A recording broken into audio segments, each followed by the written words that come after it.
Good evening, good morning, good afternoon, ladies and gentlemen, and welcome back to MotorMouth Broadcasting, and welcome into the MotorMouth Broadcasting GT Challenge for Season 3, Round 12 tonight, live from Daytona International Speedway. It's Hamish Munro here with you alongside Jim Cunningham.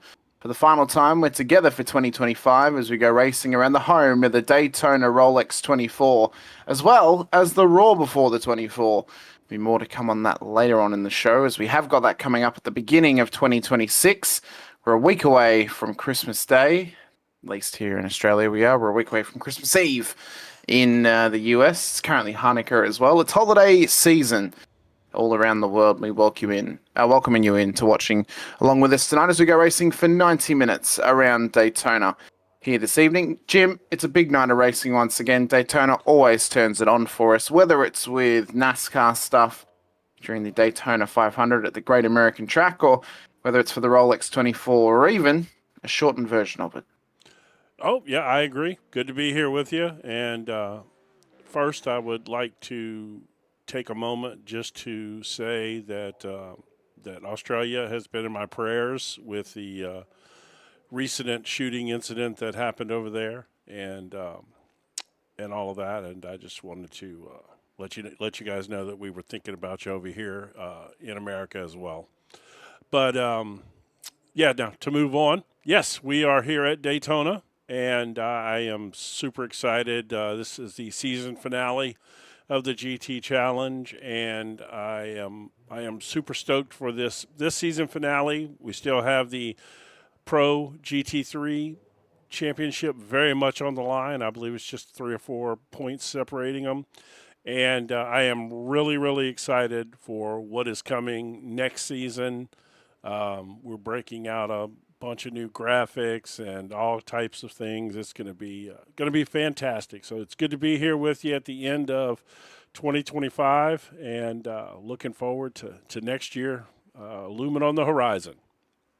As I last together for the year, Jim, it's my second last broadcast of the year as well. I've got one more on Saturday, and then I am done and dusted until the first week of January. I only get a short break in between.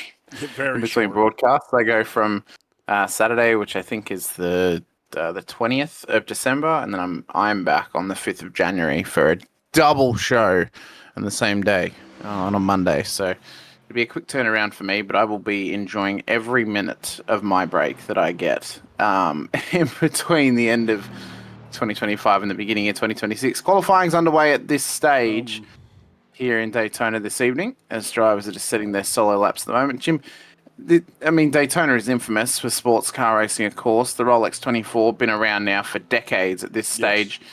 Probably the most controversial moment that's come out of recent years was the tactics of BMW in the GT class last year at this circuit, where a lapped WRT BMW was holding up the leader of the GT Pro class in the Corvettes, as the teammate of that BMW was in P2 chasing down the Corvette. And it was very, very fiery and ferocious. It included the Corvette driver putting his hand out the window and flipping off the BMW driver as he came into pit lane. He didn't flip him off. He simply told him that they were number one. Yeah. He definitely shared his disdain in some form or fashion, but that's probably the most controversial moment that's come out of Daytona in recent memory. But it's a great time. It's a great laugh. I love the Rolex 24 every year. I'll be watching it again next year.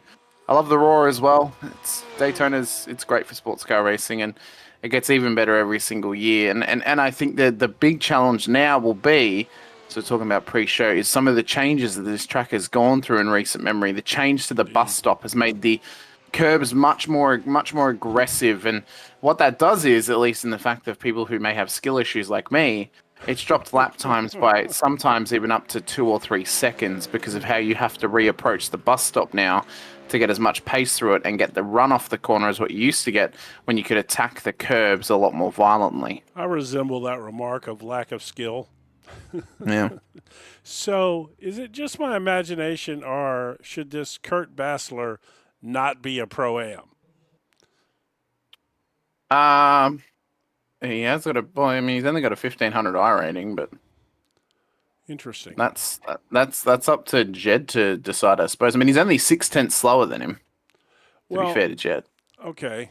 So it's Interestingly, it has shifted the columns around because now we have a pro-am guy on top, which is kind of funny. Oh, by the way, here we are right here. I'm going to highlight. Let's see if we can get him on camera. We owe this gentleman an apology. How do you say his name? Schmel. Oh, is that how you've been saying it? Yes. Okay. Well, I was saying You were the only one that Schmale. was saying Schmel. Well, neither one of us are right. It's small, like a small. shopping mall. Schmall. Okay. Okay. So, yeah. So I have been mispronouncing his name, but then again, I butcher the English language. So there's that. But yes, it's Schmall. So I wanted to get that out of the way, clear that up. And but anyway, so that came through this week. And by the way, if there's anyone else out there that were mispronouncing your names, since this is the last race of the season, keep it to yourself. No, I'm kidding. No, I agree. Keep it to yourself. That was funny, right? Exactly. That's very funny. Hold on to that for yourself. Well, considering he's the only one out on track, we'll focus here on Mr. Schmall. Yeah, well, he's just, as he runs around for the moment, obviously, a little bit of pressure begins to build, at least towards the end of the season, of course. Well, he's obviously not going. No, but what I'm excited for, Jim, obviously, not only for tonight because of Daytona, and I just want to point out you actually need to take away the abbreviation in front of Daniel's name because currently it has the we're has highlighting the pro thing in front of his name. We're highlighting the fact that he's a pro. We want everyone to know that he's a pro. All right, I'll go take care of it. You're no fun, just for the record, though. I'm a lot of fun. I don't know what you're on about. I'm great fun. Are you? Are you really? Yeah. Okay. I'm a very fun guy. I don't like mushrooms, but I'm a very fun guy. What does that even mean? Because mushrooms are fungi. Oh, I missed that one. That one was so good that I missed it. Okay. Why? Okay, this is what I need to fix up right here. I got it now. Well, that didn't work at all like I wanted. Cancel that to start over. Oh, we're off the rails already, and we hadn't even finished qualifying yet, folks. This is going to be a good one tonight. I can't wait. Why aren't you talking about something while I'm trying to fix his name? I like to just throw you in the deep end sometimes, Jim. Tell the folks what's going on out there, will you? Well, yeah, what's going on is obviously there's nothing. Well, right now, no. It is literally just Daniel Schmall on track. John Voigt has been out there. He's just come back into pit lane.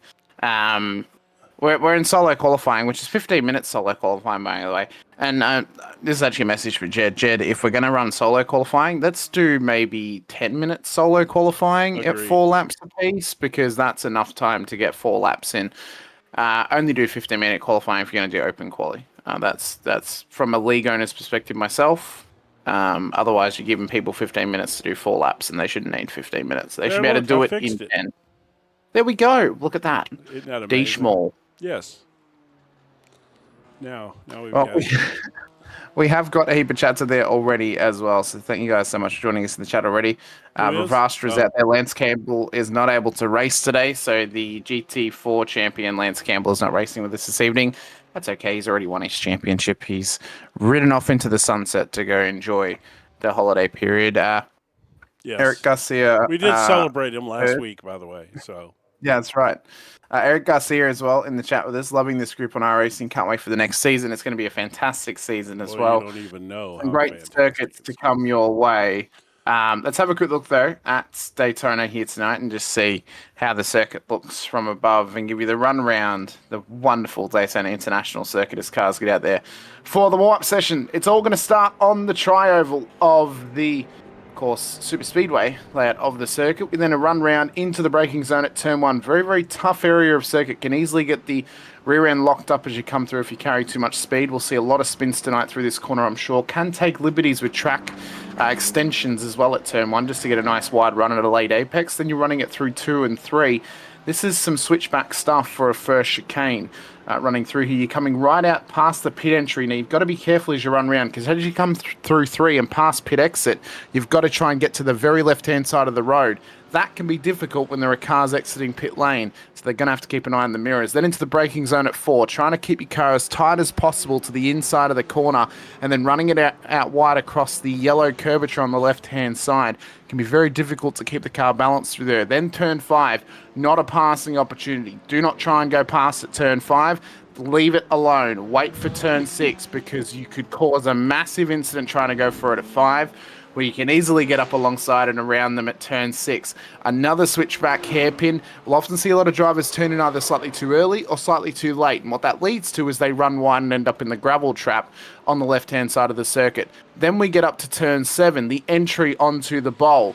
Nice, easy under brakes, get turned in. Don't want to carry too much speed, though, because you could lose the rear end on the outside curb. You've got to try and balance the car as best as possible as you're running it through 7 and up onto the bowl. Then it's the fast run back around the super speedway again for turn 8, hugging the inside once again, trying to get the revs up to roughly 255 kilometers per hour if you're running kph.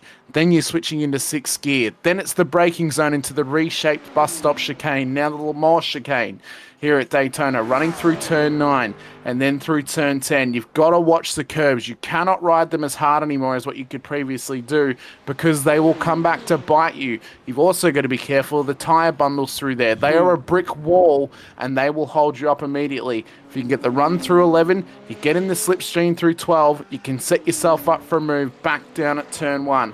Pit entry is going to be crucial. You've got to take your time coming in. Otherwise, you could get a real balls up if you come in with too much speed and get yourself a speeding and pit lane penalty. It's Daytona. It's an incredible racing circuit. It's fast-paced. It's difficult. And under the lights, it's an incredible place to go racing. Yeah, I do love this place. I'm not the biggest fan of Rovals, but I would say that this is probably by far my most favorite Roval of all of them. But just in general, it's Daytona, man. There's so much history here, so much. I love a Roval. I know you do. I love Homestead. I love Daytona. Charlotte's okay. No, it's not. The Charlotte Roval's all right. Charlotte Roval's the new Charlotte Roval's cool. I like the new one. My son actually went to the NASCAR races there this year. Of course, that's where he's in college at. He's in Charlotte, but yeah, he got to go to the NASCAR Roval race this year. There, he enjoyed the heck out of it. It was a good race. A car finished the race going in reverse, Ricky Bobby style. Yes. With old Chase Elliott. He was there, of course, pulling for your Actually, home, no, it wasn't Chase Elliott. It was Ross Chastain. What, for Shane Van Gisbergen? Yeah, he was. Yes, he was. I mean, he was always going to win. He was always going to win a road course race. Come on, Jim. I don't know. That other kid's pretty tough. That other kid's going to be pretty tough in the. What, Zilich? Yeah. Yeah, I mean, that dude can race, man. He can, Well, he's he'll be racing at the Daytona 24 in the Cadillac. GT class. Yeah. Yeah, in the Cadillac. In the GT class as well. So, which is great to see because it means we may get a Cadillac GT car in the future and just flick off that horrible thing that likes to light up rear end tires that is free on iRacing. Turn it into a legacy car, although they'll leave it as free because it is not an actual GT car, but still. Oh, you're talking about the that CTS Cadillac? Yeah. Actually, I hated that car for the longest time, but then I one week it was at the Nordschleife for the the Ringmeister series, and I was bound and determined that I was going to race that week there. So I got in that car and I just spent my time and actually got to where I quite enjoyed it by the end of that week. I mean, as I said, I'm excited what's to come for Daytona. Not only tonight for the beginning of 2025, it's Daytona season. And it feels like Daytona season's come early, Jim. Yes. Preparation's already being made by a lot of teams for both the Raw and for the Daytona 24 hour as well. We're beginning the Daytona season tonight, at least in GT Challenge land, by ending the season here at Daytona. And for the last time this season, starting grid will be as follows. Kurt Basler will start pole position for the Pro-Am class this evening, alongside one of the champion prospects, Spencer Duquette, in the GT Pro class. He's going to have to fight his way to that championship, though. It's not all over just yet. Derek Fulkart, Francis Crosby then make up the second row of the grid ahead of Michael Anderson and Daniel Schmoll, ahead of Justin Bock and Stephen Smith for the top 8. Jed Cottam and Brian Scott then make up the second row of the Pro-Am class ahead of Travis Roberto and Harrison Holiday for the top 12 cars on the grid. We then look back to Jacob Cotterman and Brannon Herzing before we get to Chad Gross and Gregory Lawrence. Now, Chad's moved from the GT4 class up to the GT3 class, it seems. Mark Ogier, Chet Miller will then start ahead of Jason Holland, with Cole Malley on pole for the GT4s, ahead of Corey Patton, Michael Smith, John Voigt, and Brian Lavrisa for the top 24 cars. Aidan Kiley, Christopher Grondin, and Matt Lass will make up the 27. When we get a free point in the broadcast, of course, when the cars separate at some point, we'll have a look at the championship standings as well, so we know the exact positioning that we are in terms of who is battling where. We could actually do that real quick right now, couldn't we? Maybe not, huh? Well, we'll wait. We'll wait. We got time. We got an hour and a half here. We got plenty of time. No need to rush anything this evening. No, that's right. No need to rush it.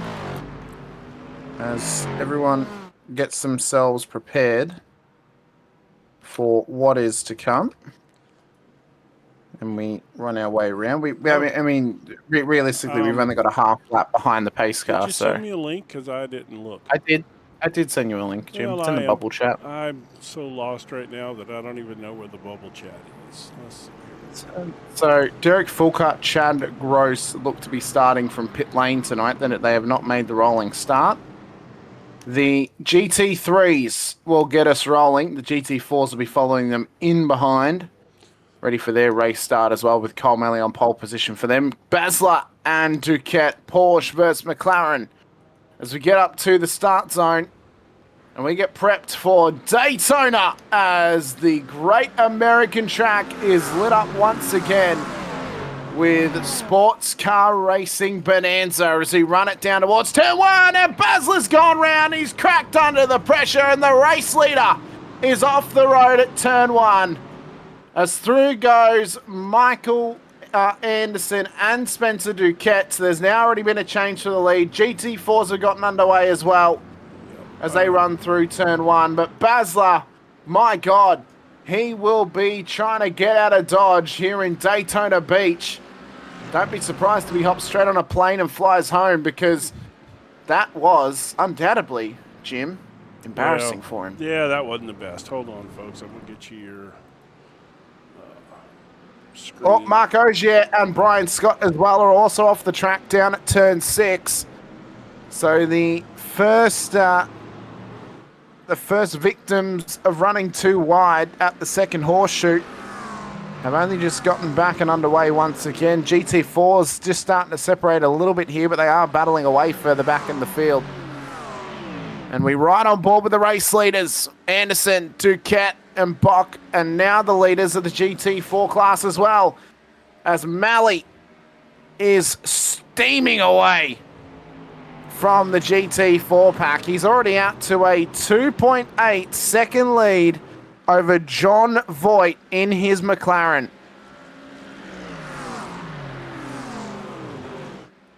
This is tough stuff for them. Tough stuff. But as they fight in towards the Lamar chicane. Once again, can't take too many liberties over those curbs. You've got to be careful of them as they all run through. And, oh my God, we picked the exact same moment, Jim. Oh, wait, no. Yeah, I'm trying to figure that out myself. That's what I've been working on here.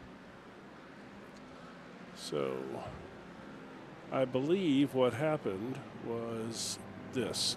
Has it loaded it on both? No, yeah, it is. Just bear with me. I'll get it sorted in an hour or two. No problem. Well, you're getting 2 views for the price of 1 That's right. on the screens here. We'll do this. And then we'll do this. As they run down towards turn 5. There we go. Let's fix that one. How's the double view now? There we go. That's fixed it. Yes. Yeah, it's all, As Greg Lawrence has has gone off the road as well. And Corey Patton did too. Mark Ogier is now back in pit lane. We saw him crawling back only a few laps ago as Corey Patton's just trying to pick up the pieces of himself as Lavrisa is round and the GT4 is down at turn 6. So it is claiming victims here this evening. And remembering, it's a long race. You've got to try and survive for 90 minutes. It's okay to try and sprint to the end, but you put yourself on the back foot early. And all of a sudden you're at 4th down and you're 70 yards out from the end zone. And it's not looking like a good time if you're not careful. Wait a minute. Was that an American football reference? It was. What the hell just happened? I don't even know what's going on right now. I know ball, Jim. I figured for sure you were going to... Yeah, right. I figured for sure you would at least thrown in an Aussie rules football reference. No one would get it, Jim. No one would get it. That's true. Only I would understand. Daniel Small is on the move here. He's up to... He is indeed. Up to 3rd overall, up 3 spots. Race leader Michael Anderson's looking good as well. Jacob Cotterman is leading for the GC3 Pro-Am class as well. Cole Malley has extended his lead out, by the way. 3.6 seconds is now the gap back to John Voigt. And then Michael Smith is hot on his heels coming into turn 1. As he right on board with him on the low screen, and we keep an eye on the race leaders in the Pro class up on the big screen as well. It is big moves here tonight for these drivers. Duquette wants to try and win himself a championship this evening. He's in a good spot right now. He is indeed, although Derek Fulker is further back in the field. He's back down 13 positions in P16. That's not going to help him in his championship charge as Christopher Grondin is off the road as well. There are drivers struggling everywhere, Jim. Fulker's not the other person in the battle. It's Justin Bach, isn't it? I thought Fulker was also in it. Well, this would probably be a good time to drop the picture-in-picture and pull up the points. Let's see. Since we don't know. No? Well, okay, it is Justin Bach that is leading the way. Yes. Ahead of Spencer Duquette by 19 points. You were right, Jim. That's good. Can you say that one more time, please? I don't know what you're talking about, Jim. That's what I thought. You know, I always stated that Bach and Duquette were in the championship battle together. I don't know what you're talking about. That's my hearing, apparently. So we have no other battles going on here of any. At least for the championship, yes, no. Yes.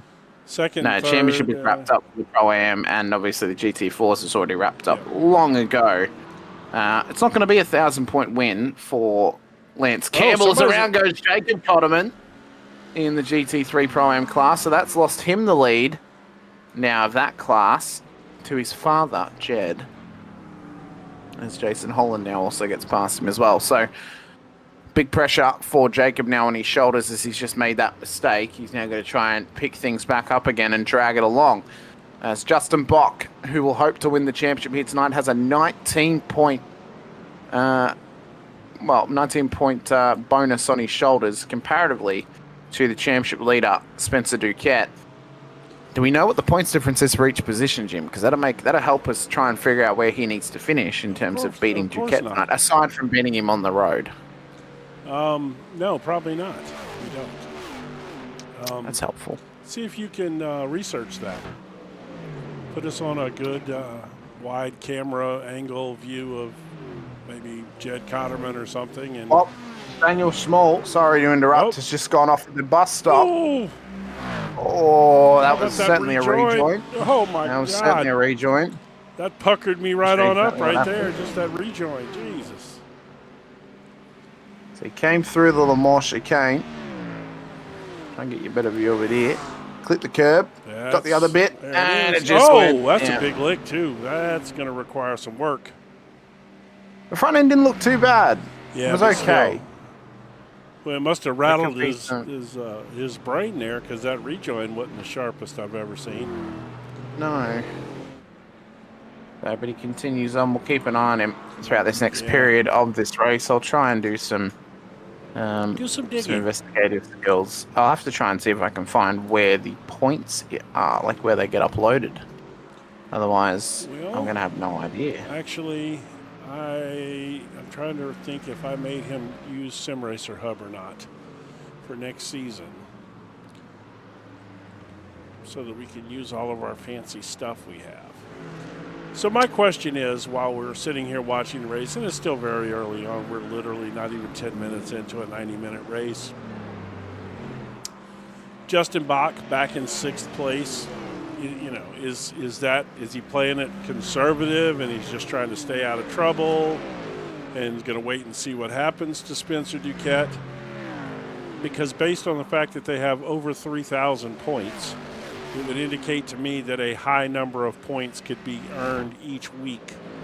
So that would tell me that 19 points isn't really any sort of lead whatsoever to speak of. And now Duquette is in 2nd place overall. And apparently he is actually right on the tail end of 1st place and probably going to make a move on him as we speak right here. I am a fantastic investigator, Jim. Get me a job at the CIA or FBI. Is that where you want to work? I found that they have, not really, but they have the season scoring as box into pit lane, actually, so an early stop here. So they actually have the season scoring in iRacing. So Justin qualified P7, Spencer qualified P2. So Spencer got 32 points. Justin, for qualifying, got 24 points. So Spencer has gained 8 points on him just through qualifying. So the gap's now down to 11 points. So with the gap now down to 11 points, if Spencer were to finish P2, Justin has to win the race because there is a 20-point difference between P2 and P3. If he's going to lose to him by 1 position, literally finish right behind him, Spencer must finish P5 or below, and Justin would have to finish the position behind him. Otherwise, anything higher than 5th that Spencer gets, Justin has to beat him. And these are overall positions, or is this in overall class positions? No. All those points are classified, I'm going to assume, within the classes. Okay. And that's the point system that's given to all classes. So it's 350 for a win, 320 for 2nd, 300 for 3rd, 280 for 4th, 260 for 5th, and then it's 250, 240, 230, etc. I actually reviewed that same points thing the other night. If you recall, it's the same system. Yes. So that means that anything that is 5th or below, Justin needs to finish a position behind Spencer because of the current points gap that they currently have, which is 11. If Spencer finishes P4 or above, he wins. Then no, Justin has to beat him on the road. Okay. He has to beat him. He cannot finish behind him if Spencer. So right now, Justin needs to win the race. All right, so let's assume. Let's play some assumptions here while we need to get more people active in chat tonight. Why is everybody being so quiet? Let's chat it up, folks. It's the end of the season. So my question to you is, if you're Spencer, you just hang it out and go for it, see what happens? No, if you're Spencer, you just keep running where you are. There's no point pushing too early. You're only 11 and a half minutes into the race. Justin is currently not pressuring you. He's back in P18 and he's been in pit lane. Right now, Spencer but he came in pit lane to do one of his 2 designated stops for the evening. So this is true, but in saying that, Spencer's not getting held up by Michael Anderson. He is situated behind him nicely. That's true. Doing 145s. Which I wonder if that's why Justin. Good lap times. I wonder if that's why Justin pitted. I wonder if he felt like he was in a spot where he was kind of probably wanted to come in. Yeah, he probably wanted to come in and get some clean air. But the problem is, he now doesn't have the draft on the bowl. All right. So and because he doesn't have the draft on the bowl, he's not actually getting any positive pull on the straights. That's that's what's good for Spencer right now. Is he's getting pulled along by Michael Anderson. He is. He's not getting held up by him necessarily. He is gaining on him towards turn one. I don't think Spencer will necessarily need or want to go for it just yet. Now, if he gets the opportunity, he may go for it for sure, but he doesn't need to. Right. He's actually in a much better you can tell he's position. not pushing. He's not. No. You know, he's not slinging that car around or anything right now. So. The main issue with trying to undercut at Daytona is the undercut doesn't work if you come out on your own. That for the most part that is true. Yes, agreed. So unless you have someone to come into pit lane with you that will drag you around on your fresh, warm tires, then there's no point because you are going to hurt for it down the straight. We're about to see what Justin's lap time is as he comes around towards the strike. I've got him at the moment, so we can actually see what lap time he's about to do. So last lap by for Duquette was a 1:45.53. That's correct. For Justin Bock on his own was a 1:46.33. So he's just lost 0.8 of a second on one lap. Yeah, that 0.8 of a second is literally the difference between a toe and no toe. Yep. Yeah, which makes sense. I mean, that would certainly make me question Justin's strategy there. Who's that's off course down there? Kurt Basler. That was the pole sitter, Kurt Basler, again. So really struggling down there. I know we questioned, is he truly a Pro-Am? Maybe his racecraft what makes him a Pro. Not racecraft necessarily. He doesn't have poor racecraft, but maybe his inconsistency is what's actually the maker. That's a huge factor in Roberto, has gone off at the Le Mans chicane as well. So the second victim of the Le Mans chicane tonight. And this is how it's gone down for Travis Roberto in the Christmas entry. I don't know why it's on Jed. It should be on Travis. That's when he's already gone round. So let's try and get this a better view of it. Here we go. So this was Travis coming through. Caught the inside curb. It's almost a mirror image of how Daniel Schmoll went round earlier on. Well, those curbs, you talked about it. You and I talked about it before we went on air tonight. You talked about it early on in the broadcast. I mean, that whole area has really changed the way you race Daytona. And Lord knows you and I saw a Mercedes hit that tire barrier thing in one of the very first races after they came out with the new patch, and it literally launched the car backwards like 100 feet. It was.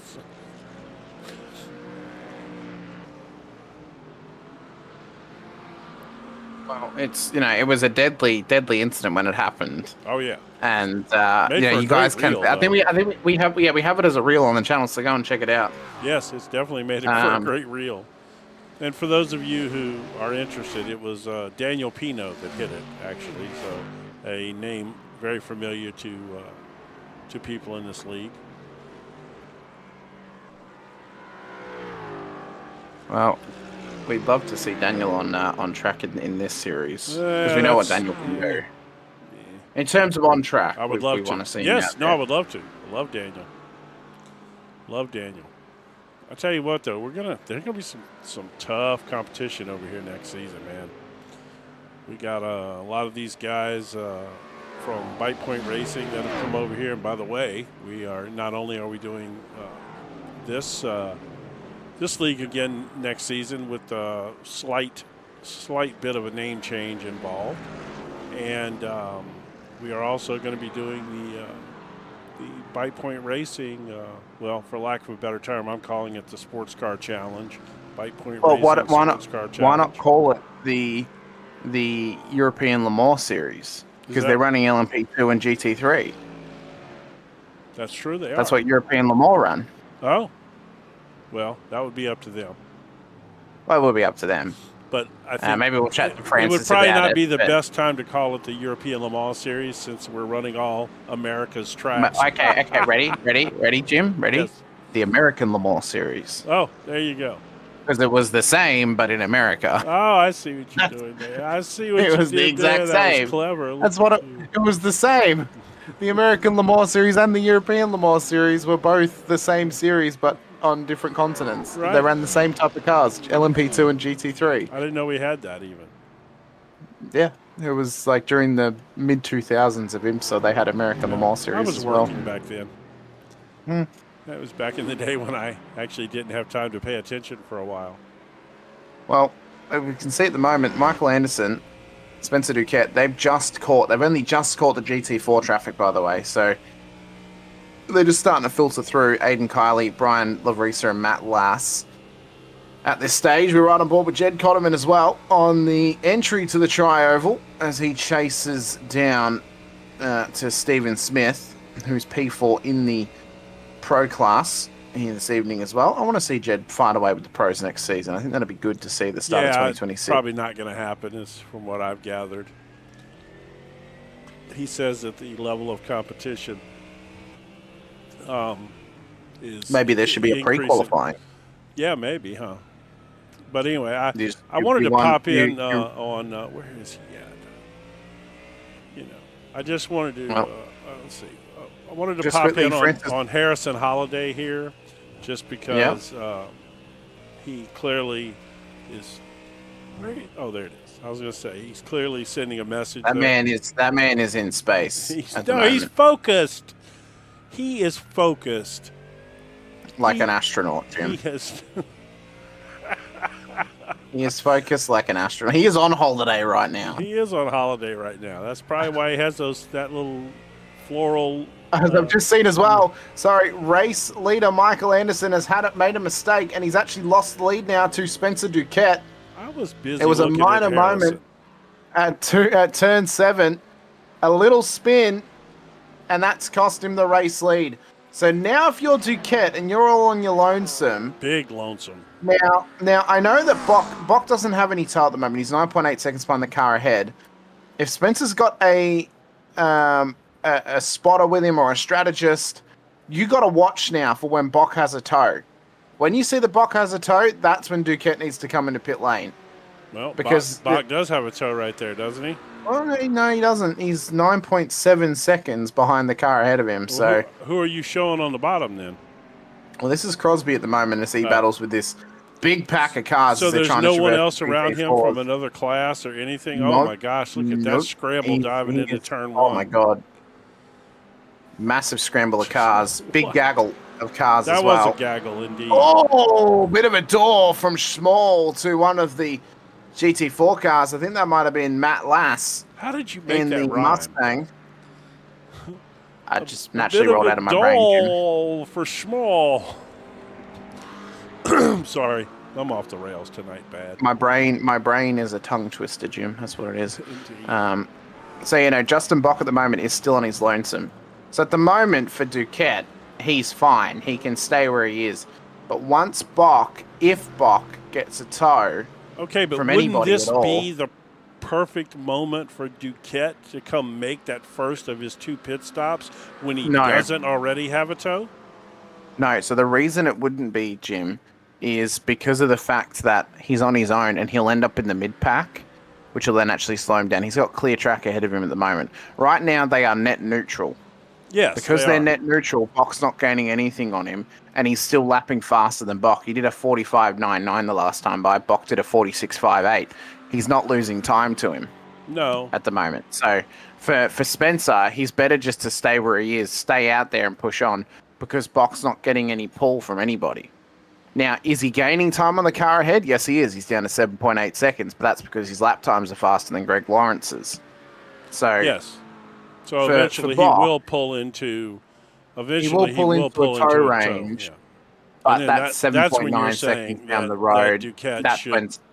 Yes, because that's when Spencer will be at the disadvantage. Folks, where do you get the opportunity to look inside of a mad strategist head like you do right here on MotorMouth Broadcasting? Every single week, Jim, I have to strategize around racing. A mad strategist. I just called you a mad strategist. By the way, speaking of mad, we've had a mad scientist on this show. We have for a while. We've had Roman Spa days. We have had Assassin, Dark Knight Assassin. What else am I? The Accountant. the accountant. Yeah. Which that's not even a costume, by the way. That's just how he No, that's dresses. his normal. That's just when he's in That's normal that. That is clothes, just yeah. his. That is just his closet. And what else have we yeah. had? We've had quite a few. So- Also, just while we run through this, just very quickly, Aiden Kiley, by the way, has been disqualified. What? I don't think he's actually served a black flag correctly or a slowdown, and he's then gotten a black flag because he's been DQ'd, so he's out of the race. Right. Well, that's what that little black flag with white cross means. Wow, I just thought he was religious. No, I'm kidding. So anyway, I just want to know that all of this stuff has led us to a situation that has put Cole Malley in quite a pickle. Yep, he's in quite a pickle at the moment, and he is just trying to, well, not trying to, he's succeeding. He is succeeding at gurking this car around the track tonight. Yes, gurky. He is 12.7 seconds ahead of John Voight. Well, I'll tell you what, that's got to leave a vinegary, sour taste in Voight's mouth. Just cue the cumber, will you, Jim? Cue the cum. That's horrible. We have opened up the jar of jokes at this point. Yes, we have. I feel like we're really brining them in quite nicely. There we go. Now you're on a roll. Yeah. Actually, no. Speaking of pickles, I did find some. So I was looking through the like protein and like low calorie section of the supermarket the other day. Right. You're not gonna find any protein in pickles, just for the record. No. I know, but it's where also they have like the low calorie stuff. They had these like they were like dehydrated like cucumber chips that had like pickle salt on them, and yes. Jim, it tasted exactly like Big Mac sauce, and they were incredible. I'm sorry. They were so good, and they were low calorie, and it was fantastic. Yes, and congratulations to you, by the way. You've had a nice little weight loss journey. Oh, somebody just hopped the curb there. Oh, they did indeed. Whoever that was right in front of Malley, was that Roberto? No, it wasn't Roberto. No, it wasn't Roberto. If you go to Cole, whoever the last car is, Michael Anderson, the second place driver on the grid. But just importantly as well, so I noticed the last lap by. Thank you. The easiest way to check it out, Jim, is you click on Cole's name. Whoever the last name that's red is, that's the car that's just gone past him as a lapped car. There we go. Or a lap ahead. By the way, if you check out Michael Anderson here, talk about laid back. Oh, yeah. He is. He might be joining. Along, he might be joining Harrison Holiday on vacation. He's in his red room at the moment, Jim. I don't know if he has that under lock and under key and lock though. Just quickly though, so Justin Bock momentarily, I wanted to mention it before when we actually swapped to Cole, but I forgot. He did get toe slightly off of Kurt Basler when he let him past. It wasn't long enough, though, for it to really be a major advantage. He only did a 46.38 with a little bit of draft last lap by. So Spencer is still outlapping him. Spencer is still on the upper hand over Justin at the moment. He is still better off staying on track at this stage. He does not need to come into pit lane just yet. He's controlling the race at the front of the field. He might as well go as long as possible to try and just get himself a shorter possible pit stop at the end of the race. So for Justin, he's got to try and chase down well, it's actually extended now. He's actually lost gap because Greg Lawrence has come into pit lane. So for Kurt Basler, he's 10.4 seconds to Jason Holland in P12. Justin's a further 1.7 seconds back. He's actually lost time to Jason over the last 5 laps. So right now, Spencer Duquette is in a very controlling position. Does not need to come into pit lane, minimize his mistakes, stay at the front of the field in clean air, no one around him. There would be no point coming in pit lane now. Although, in saying that, he's coming in now. So apparently, which I think it's actually the extent of the tank. I think that's why he's coming in now. I think this is actually the extent of the tank because majority of the field's in. Anderson, Smith, Schmall, Cotterman. You would assume Holiday is going to be in too. So not what I said wasn't wrong because he actually can't go any further than what he's doing. No. So he's literally pushed it as far as possible. So if we watch Bock, for example, as he comes around now, he wouldn't have gained anything on Spencer. In fact, he's probably actually lost a lot of time on Spencer at the moment. I would not be surprised if this gap is going to be 10 seconds between Justin and Spencer. It could even be more. Because he hasn't really gained anything. Well, He's taken his shortest stop early. To be fair, though, the gap was, well, we'll see. We'll see. He's P3 at the moment. Spencer is out of pit road. So he has gained up to P3. Yes. So he did make some gain. Yes, he's up to P3. just not on Spencer, and now he's traversing traffic. So actually, he's I'll only eat my 2 words seconds here. behind I was wrong. Spencer. Yeah, I'll eat my words. He was not too far away. Only 2.1 seconds. Yeah. But the big issue now for Justin is he's got a pit. Spencer has got much fresher tyres. He's got 10 lap fresher tyres than what Justin does. So well, that's assuming that he took tires there. Do we know that he took tires? No, Justin wouldn't have actually. He was 15 seconds. He wouldn't have taken tires. No, Spencer would have. It was 27. He would have 27.75. It's enough to cover tires. Is it? Let's look at our pit stops thing and see what it has to say about that. Because 24 seconds covers tires in a GT car. Oh, there you go. As Brandon Herzing has gone off the road. And I think that is just before or just after turn 5. And he's just towed back to pit lane.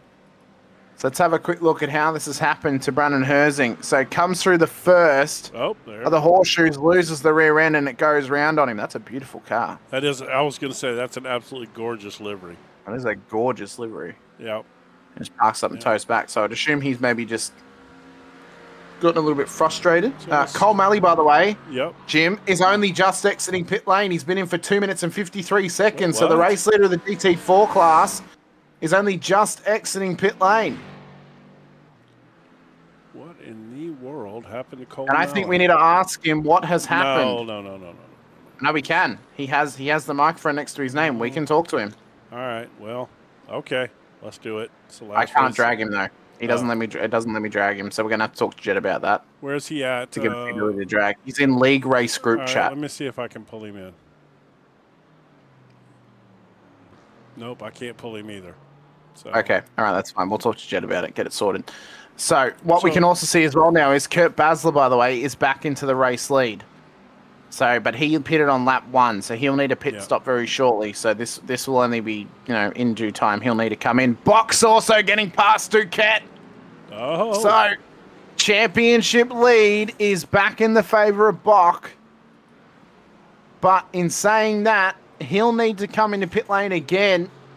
And I think Duquette knows it. Duquette knows that Bach's going to have to pit again. So he's okay with letting him have it for the moment. Realistically, this is now not going to end until the very end of the race. It's not going to end until we've had those last pit stops, Jim, because that's going to tell the tale for us. Yes, and it's really going to determine if Justin did his homework correctly and is going to be able to make it on one more stop or not. Because if he can't make it on one more stop, then that was a big mistake. But we shall see. But I do think I found out what happened to our buddy Cole Malley here. What happened to him?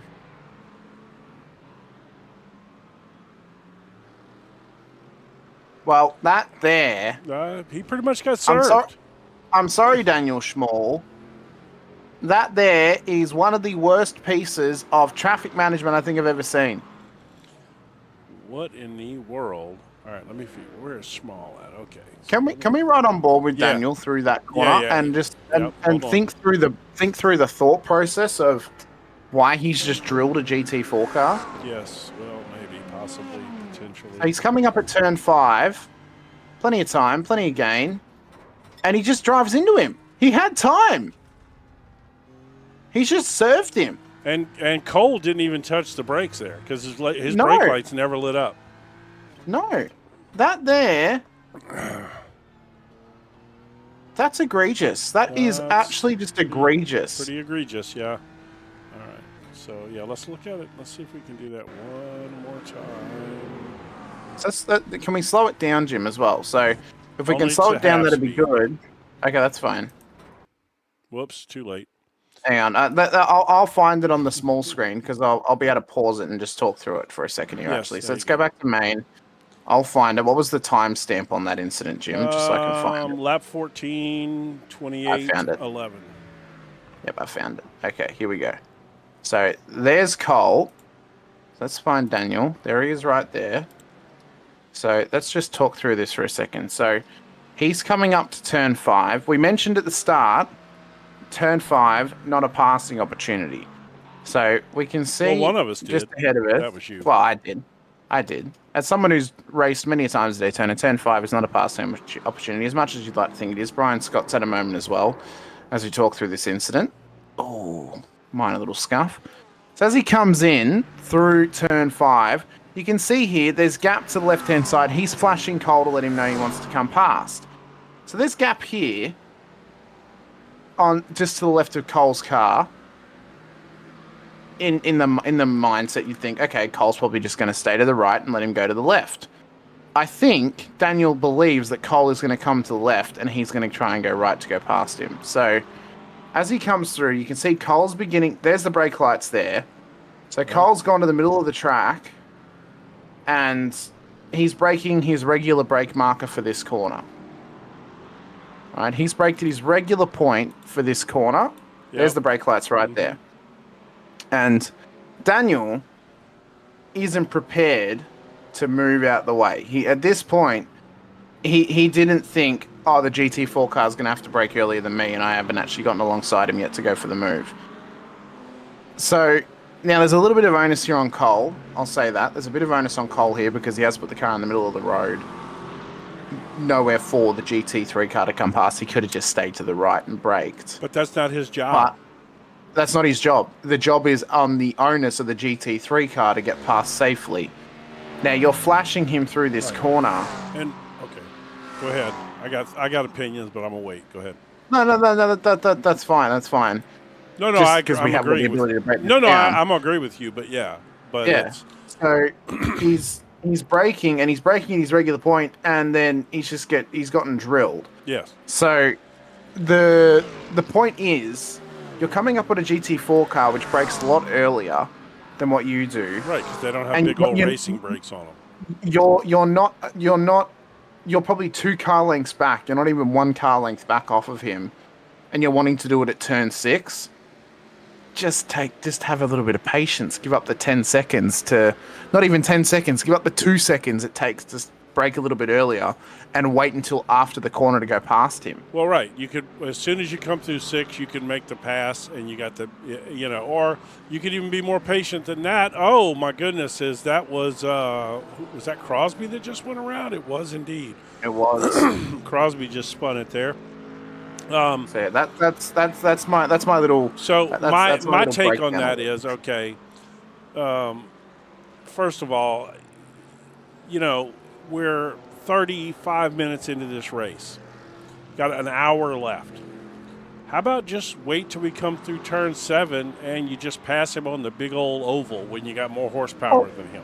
Yeah, either that or just brake a little bit earlier, tuck him right behind him at 6, and get him on the exit of turn 6. Right, or you can get alongside and get him on the brakes at 7. Or at 7, right? Exactly. I mean, and again, I don't want to just hang that 100% on Schmall, but I think there is some onus on Cole there. I mean, he definitely didn't put his car in the most advantageous spot. He should have picked one side or the other. He kind of lingered across the middle there a little bit. He could have stayed where he was at, or crossed all the way over and been better served. To be honest, he kind of was screwing himself on the line going into 6 anyway because he was in the middle of the track.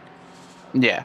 So I think to give both of them maybe a thought process to have next time, because we can't change what's happened now, obviously, and I don't want Daniel to think I'm attacking him here either. Right. But this goes out to anyone actually in the GT4 and GT3 class. You're going to give up 1 to 2 seconds going through that corner behind a GT4 car. How much is that 1 to 2 seconds worth to you? Is it worth wrecking another car and damaging your own car? Or is it worth just sitting behind them and waiting until after the next corner to get past them, as Corey Patton's just gone round in the GT4 class? And then to the GT4 drivers who may not know, who may have never done an endurance race before or a multi-class race at Daytona, Or any track, for that Daytona, matter. in any track actually, and Cole's got plenty of experience. He would know this for sure, which is why it's quite weird. Drive your line and be predictable. Yes. So drive your I would racing line argue, as best as again, I possible. love Cole. I would argue that putting your car in the center of the track in that situation That is not being predictable. is not being predictable. Yes. No. So my thought would be, so if I'm in Cole's position, right, and I've got a GT3 car coming behind, I'm watching the relative. I'm keeping an eye on when there's a GT3 car coming, and I'm entering turn 5, and there's one behind me, about a second, not even half a second, 3/10 back, whatever it was. I'm just going to hang to the right. I'm just going to run the corner wide, sit right, and let them get me under their regular line on the left. That is the most predictable way I can let them pass me. Yes. Agreed. So which I think probably Cole could have even potentially been braking a little early there to give him room to just go ahead and get on by. But the problem was he was in the middle of the track. Right, exactly. Yeah. But when we head back to live, we'll see that Justin Box still leads the way once again as well. John Voigt has been running around in that GT4 class as the race leader at the moment for them. Yes, now. Justin leads the race, so we're still waiting to see when he needs to pit in this one. We're on to lap 22, so in fact he's gone slightly longer than last time. So I'm going to assume it's lighter fuel load at the start, and then you can put a bit more in. That actually gets you a bit further into the race than what you previously had. So my question is, when he pits now, he's going to get full tank of fuel and arguably change tires. That way he does not have to change tires on his last stop, because at some point you will have to change tires in an hour-and-a-half race at Daytona, right? Right? You will, yeah. They can go an hour, and then the tires are a bit. So I just wanted to look at this real quick, and I can't do it with that on. So, by the way, Jason Holland has been given a black flag. By the way, so. Okay. Okay. Well, so we can see that it's fuel only for Justin. Yes, of course, and I need to adjust the time on the 4 tires. I would say repairs would mean tires. I'm going to assume. But I'm going to change that though. So 4 tires is what? We can get that done in what? 20. It's in 24 seconds. 24 to 26 seconds, something like that. Okay, so we'll say 26 there, and then we'll change the repair time to anything over 28 seconds. Yeah. And then this should give us a more accurate reflection. I would maybe say 30 seconds for repairs. Okay, just to be safe. Yeah. Okay. Yeah, just to be safe. Because Daniel Schmall was in there for 28 seconds, and he hasn't been in again since his contact with. But he's had 2 contacts already today. He has, but I don't know if that would only take a second longer to fix the front end of that car. Yeah, probably not, the way he hit the wall. Okay, so there we go. Yeah, that's top 10. That's pretty accurate looking there. So, yeah, okay. So 17 laps ago, Bach pitted. So, and those guys pitted on lap 15. So, yeah, I mean, all right. Well, we'll see how it all works out in the end. I do like this new software. It's a smart strategy from Justin. I know from what we said that before. That's the thing. Is it smart? It's only really going to be answered later in the race. Right now, it looks to be smart because he's out of the train. And he's at the front of the field. He's controlling the race, so he is in a very smart and controlling position. But he's not getting a tow. He's not getting a tow, but neither is Spencer. Well, Spencer is only a little less than 2 seconds behind him, so in theory, that's true. Spencer is probably on the big long straightaways getting a little bit of a tow. Well, there's also thought that Justin took a smaller stop because he didn't have the tank capacity to take as long of a stop. Now, you could assume that Spencer took tires. He probably did because he could cover it with his fuel. Yes, well, at 27 seconds, I think we've established that he probably did. Yeah. So if you can cover it with your fuel, you might as well take tires because you're getting tires for free. So now the question is, how much fuel does Spencer need to the end of the race, and does he take tires? If he only needs as much as what Justin put in on his last stop, guess what? That's going to give that's going to give onus to Spencer, and he's going to have an advantage over Justin because he's not going to be in pit lane as long. So the balancing act now is if Spencer needs another 27-second stop, then obviously they're net neutral. They're 1.1 seconds between each Okay, other. so That's what it's going to be. so we're assuming this is going to be a 2-stop race, but Yes. actually it should be a 3-stop race. These guys pitted on lap 15. How many laps are we going here? You tell me. Yes, you say that, Jim, but Justin has gone 18 laps now That's true. on his fuel. So Yes. remembering that they're not actually getting 15 laps out of every tank because it's only the initial fuel tank that they got 15 laps out of. And in fact, the GT4s went longer than them, but that's a different story. So well, the GT4 for the that's another GT3, animal, yeah. the GT3 cars went 15 laps on their tank. That was their Nobody initial went starting past fuel. 15 laps, right? Oh, Not on the initial fuel. No, the initial fuel for the GT3s, nobody went past lap 15. Well, that would tell me that it's hard to get much further than that, which would make me question two things. No, because Justin's just gone 18. Yes, but his was current fuel Justin load. saving? And maybe that's why he wasn't as fast. Maybe You don't save 3. There's no way he has saved 4 laps of fuel. He might be brilliant. To save 4 laps of fuel in one stint, that's not even a full stint long. That's not brilliant, Jim. Look at that man. Look at his picture car. right there. He is the picture of brilliance. He had Jim, this figured out before the green flag ever dropped. I don't know. I'm just being silly right now. Jim, there is no fuel save in the world other than having a extra fuel cell in the back of that car that allows him to go 4 laps longer. Okay, he may use the old basketball trick. Who knows? You know the old basketball trick? I know the old basketball trick. Yeah. Yes, you Well, put it. He might have 37 miles of fuel tubing in that car. We don't know. The basketball trick is great, huh? It's a great trick. Inflate the basketball, and for those of you that don't know, you put a deflated basketball in the fuel cell, and then you inflate it. And when you go through tech inspection, it passes. Then you deflate the basketball, and you get an extra couple of gallons of gas in there. Yep. It then became illegal to do that afterwards when they figured it out. Yes, well, that's how all the best rules are written. I mean, you go back to Formula One when they had the suspension that would adjust itself, and then they outlawed it, and then they found a loop around.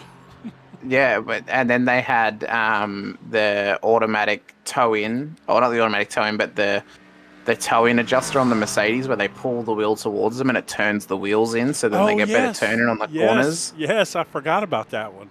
Yes, that was another one. Yeah, the double diffuser as well that was on the pitting? That is Bach pitting. It is Bach pitting. So he went 20 laps on that tank. He did, yes. Which has gotten him out to 45 minutes. So 20 laps. So we're lap 26. So the other cars have done 10. To pit again, they've got 10 more. Yeah, he'll have to pit again. So every other car has got 10 laps more before they need to pit again. So they'll go out to lap. Again? They will. So they'll have to go to 35, which gets them to the hour. That's assuming they can get 20, and they're not the brilliant fuel savers with the basketball in their tank that Justin is.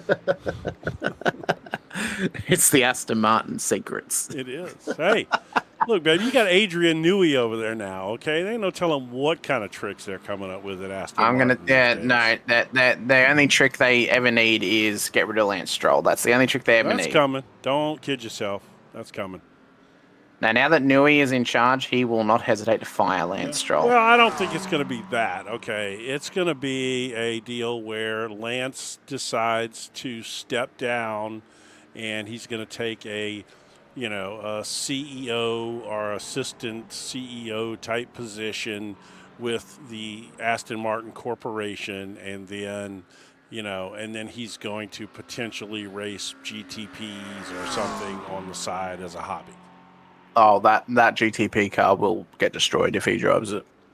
I mean, the reality is, look, and I don't even want to be the one to say this, but because I can't stand the dude, because everything about him irks my soul. But The guy is not as horrible of a driver as people make him out to be.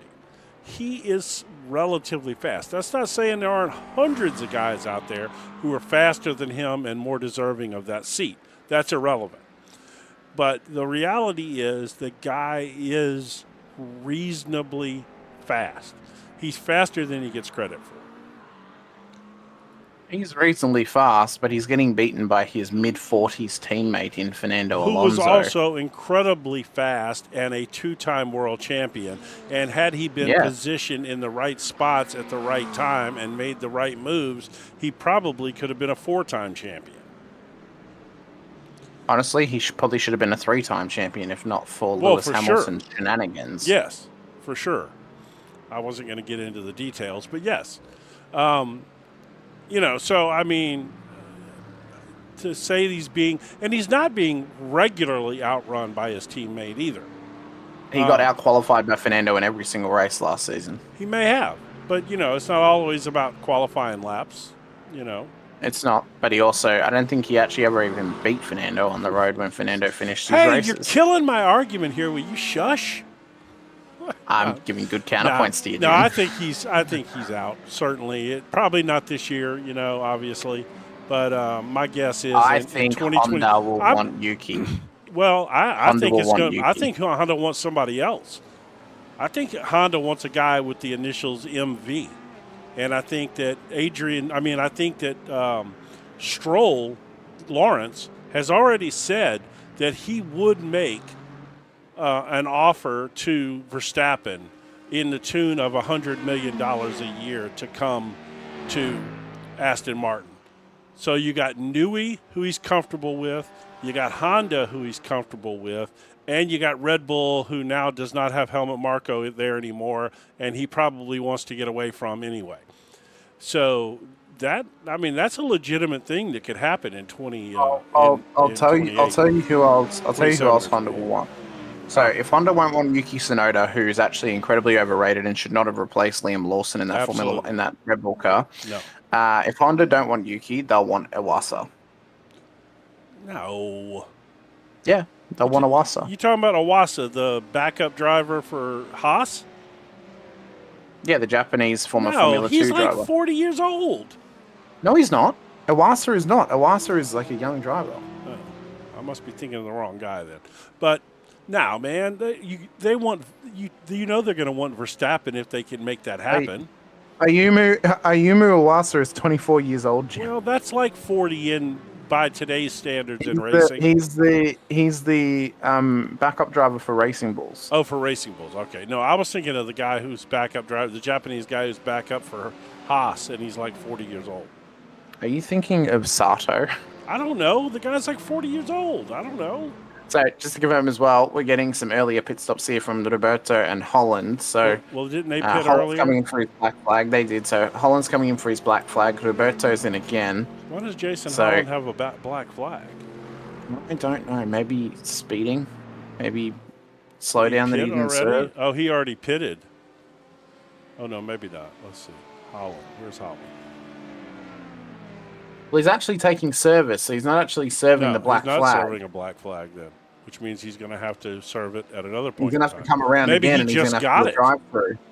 No, he already had it. Before he entered pit lane, for sure. Yeah. Before he entered pit lane. He had it probably a lap or so ago. So he's got to serve that black flag as Daniel Schmall is off the road again, and it's down at turn 6.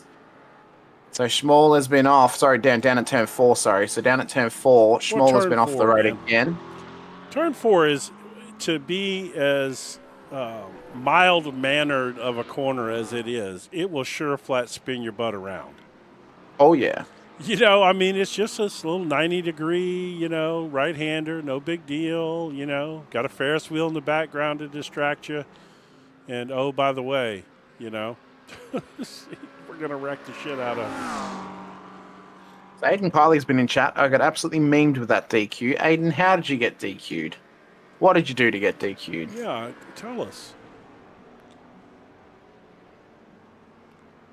I didn't have chat on. I've been watching the driver cams to make sure I had everybody going, but let's go see.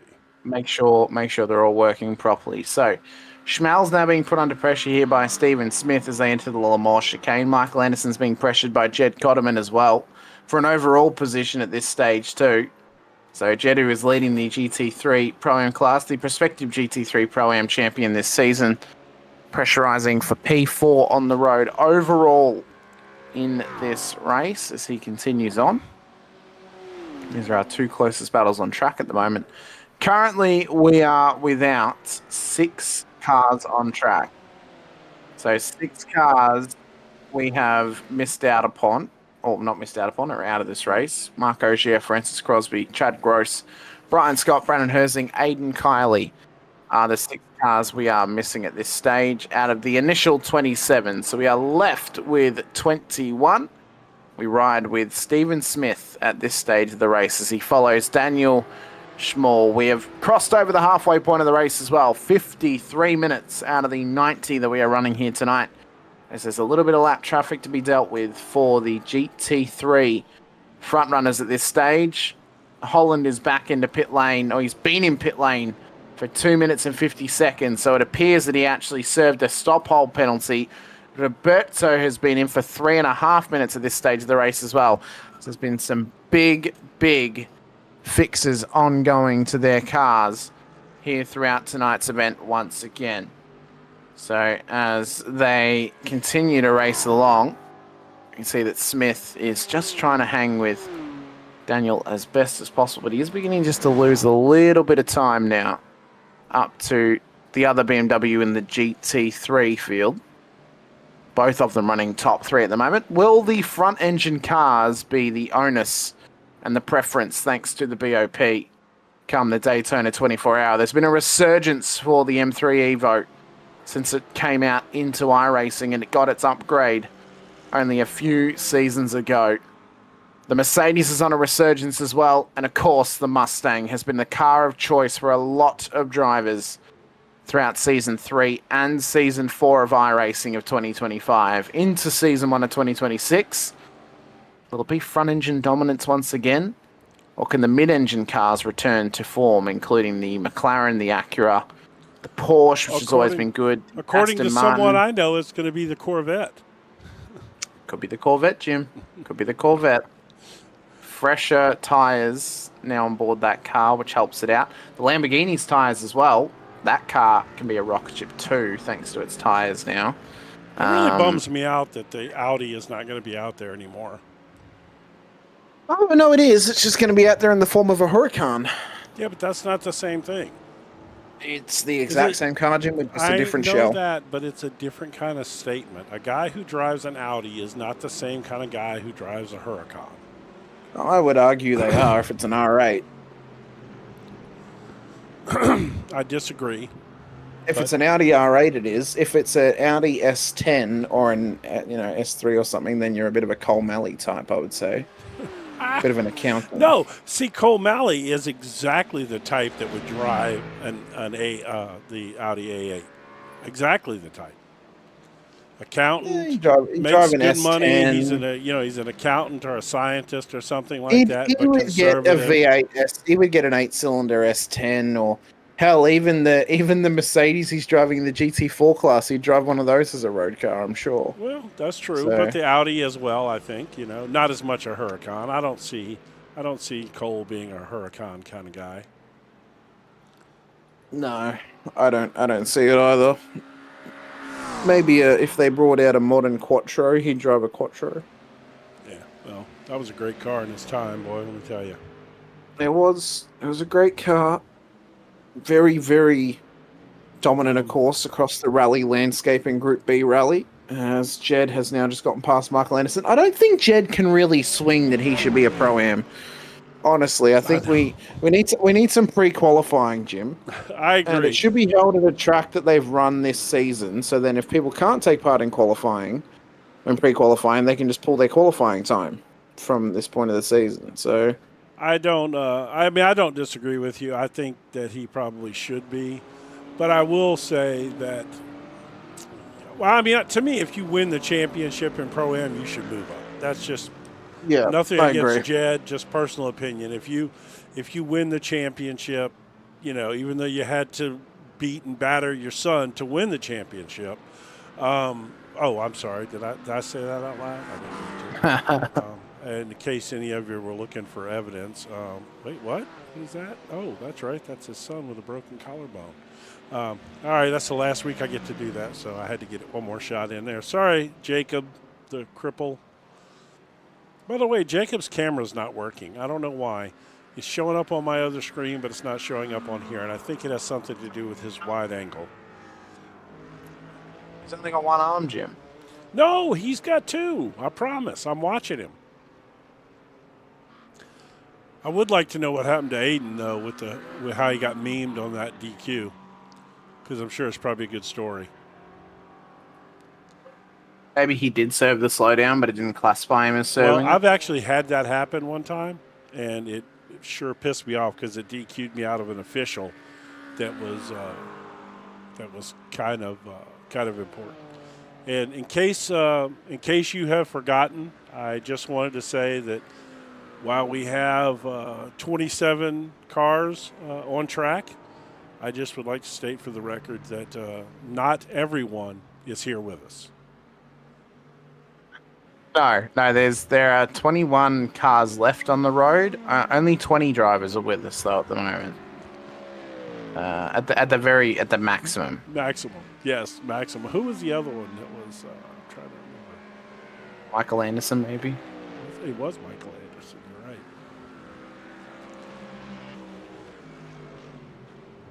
Oh yeah, he's even turned the red light off now. He's really chilling. Somebody wake him up when this race is over, would you? He's racing well at this stage. He is racing very well. At this stage of the race. We've got 31 minutes to go. Lap 33 at this stage. So when we hit the hour marker, it should be roughly lap 34. We're going to be pit stops coming aplenty here soon, aren't we?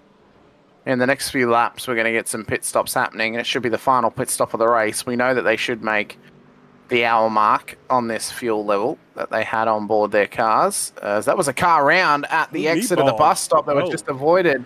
That was Corey Patton in the GT4 class. Yeah, let's see what happened to him. I'll jump back there real quick. Oh, big old curb strike and big old tank slapper as well. Spencer Duquette, the race leader, has had an incident as well. What has happened at turn one for Spencer Duquette? He has lost the rear end, and after the pit stops go about, you'd have to argue that is going to cost him the race lead and possibly the championship as well. Wow. Yeah. Justin Bock will be licking his lips right now at the prospect of a possible championship because Spencer Duquette has just lost it at turn one and has given up a fair chunk of time to the man that is chasing him down. Yep, I'm not going to say anything. I'm not mentioning anybody's names. In fact, I'm going to put the camera elsewhere. I am not responsible for any part of this whatsoever. So, Derek Falker, by the way, fastest up at the race, 144.77 the last time by.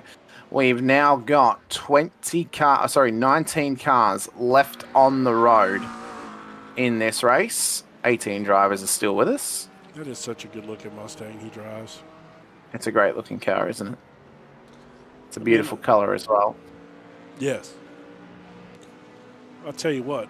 Yeah, that Acura that we saw the other day in the GTP Acura in that same blue off of that car there, that was a good-looking car as well. So I am curious to see what's going to shape up on these next pit stops. Oh, Jed Cotterman's in. There we go. For his final stop of the race. We know they can make half an hour on their final run. Yes. He's gone a little bit longer to make sure he does get home. Because, unfortunately, the Evo BMW does not come with jerry can holsters on it. So he is coming to pit lane a little bit later to get a bit of extra fuel on board to make sure he does make the checkered flag of this race, especially if it goes a lap longer. Wait, what were you? And we get overtime. What were you talking about? The BMW what? Oh, the BMW Evo, the latest version, does not come with jerry can holders, so he can't run around with extra fuel. Well, he drives a on that car Mustang. in case he runs out. He does drive a Mustang. Oh, that's right, it's a Mustang, not the Evo. That's my mistake. You know why? It's because it looked from afar. It does kind of look like a BMW, Jim. I'll be honest with you. I'm just letting my brain get ahead of me. The Mustang does not come with jerry can holsters on it. That's one of the reasons why he doesn't drive a BMW Evo. It doesn't have it on there. That's right. That is exactly the reason why. So Michael Smith now still continues along as the car ahead of him. That was Jed Connerman has now been into pit lane. So Harrison Holiday's in the pits here, so I wanted to see. Is he in the pits? His car is he? I'm not sure where he's at. Oh my gosh. He looks like he's on an armchair, Jim.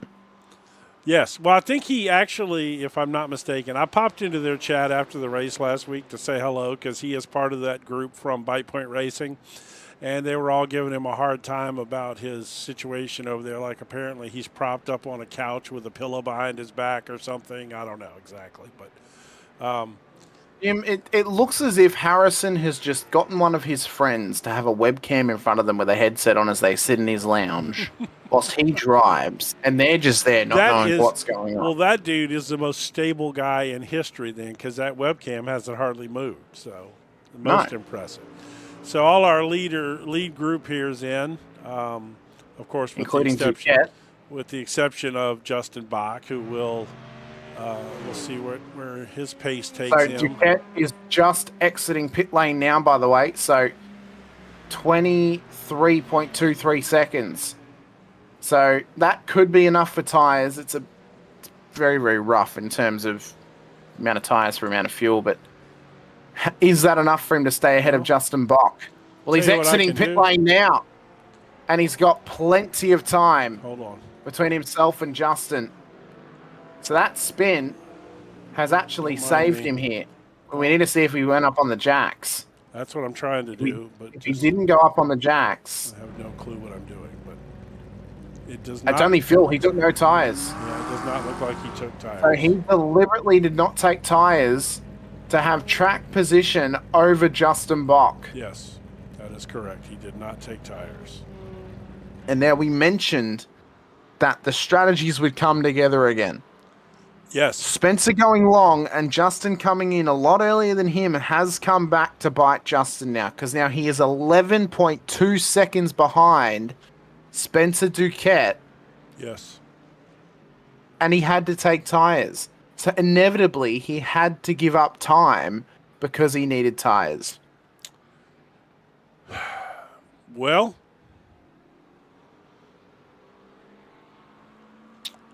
And what I think it was, Jim, is he didn't really get the advantage of actually using the fresh tyres to his advantage by having a slipstream and stuff like that. Because his lap times have not really been reflective. He did a 46.52.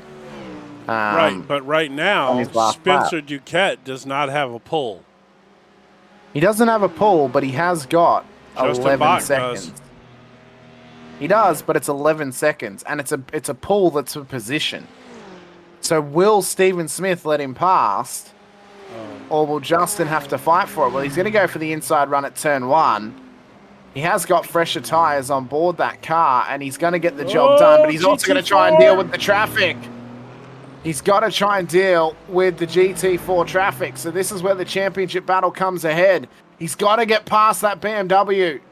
Up the inside at turn 4 goes Justin Bach, takes the position. And now there are 2 cars separating the championship lead at this stage. Daniel Schmall, who's just up the road from Justin, 2.7 seconds. But then it's an almighty further 9 seconds up to Duquette. Where does the championship end right here? Duquette wins. Because they are within the top 4, Justin has to beat him.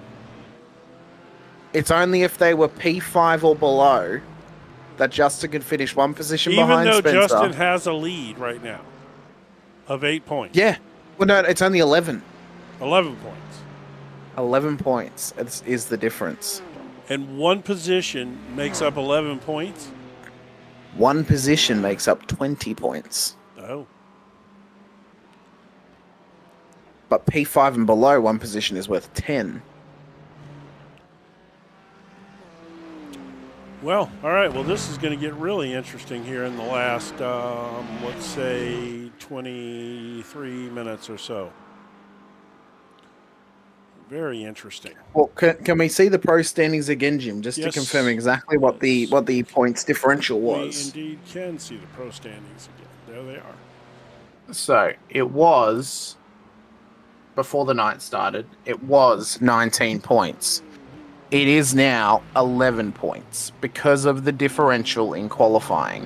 Yes. So because Duquette qualified P2 and Bock was P7, there was 8 points separating them in qualifying, which means it drops the differential down to 11 points.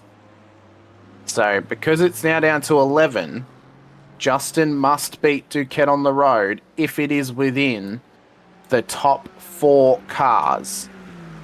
Now, Basler's P1, but he needs to pit again. Well, so will So when he Justin, pits though. again- That's the problem, right? No, Justin may... Oh, actually...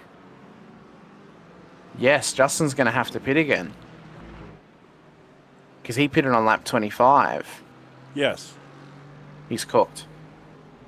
Yes. He can't do it. He pitted too early. So Because he pitted so early, he's offset himself to do a 3-stop strategy. does he have a microphone on his thing? Oh, we can't drag He him. does, huh? but we can't drag him.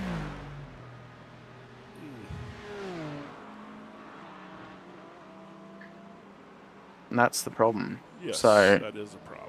Let me see. yeah, he's cooked himself because Where he is pitted he so at? early. Is he in the same? Is he in a different voice chat? He is in the same one with Cotterman. Okay, I can drag him. That's what I was thinking. So he does have the microphone, right? Okay, He let's does, wait. and I let's can wait. drag him. Let's wait until he comes out of the bus stop on, and that way we can talk to him briefly when he's going around the oval and not through the infield part. Let's at least try to be, you know what I mean, like somewhat, delicate about this. All right. So yeah, so if Justin needs another pit stop, he's unfortunately thrown away the championship My because he's putting question is, himself in I a position that he wonder needs if to that restop. initial pit stop he made was because he forgot to refuel the car after qualifying.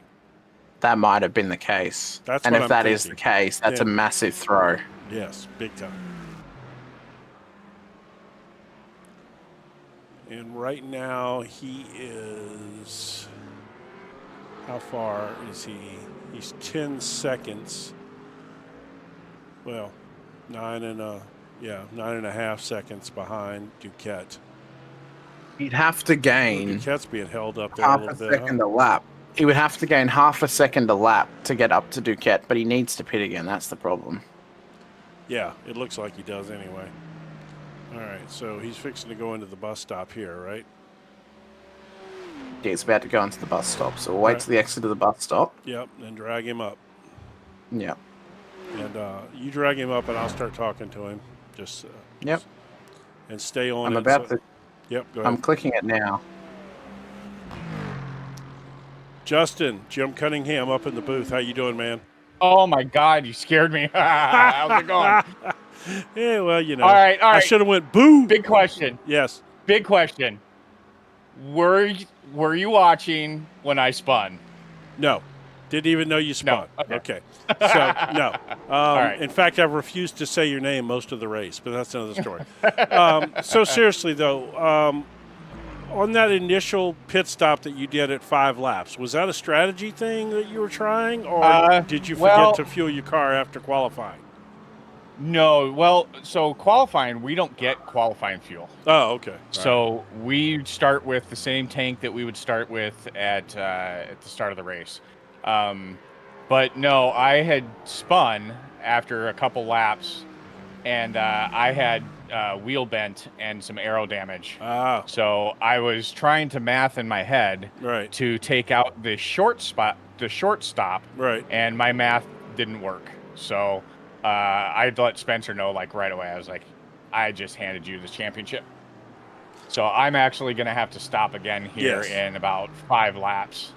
So, well, We that's basically everything that we were coming to Okay. to research. Basically, was what your thought process was on that early stop and all of those things. So yeah, you covered all of that. So, but hey, good Yeah. luck to you. We're going to drop you back in there. This thing's not over All till right, it's over. thank you. We all know something can Right. happen. So you hang in there.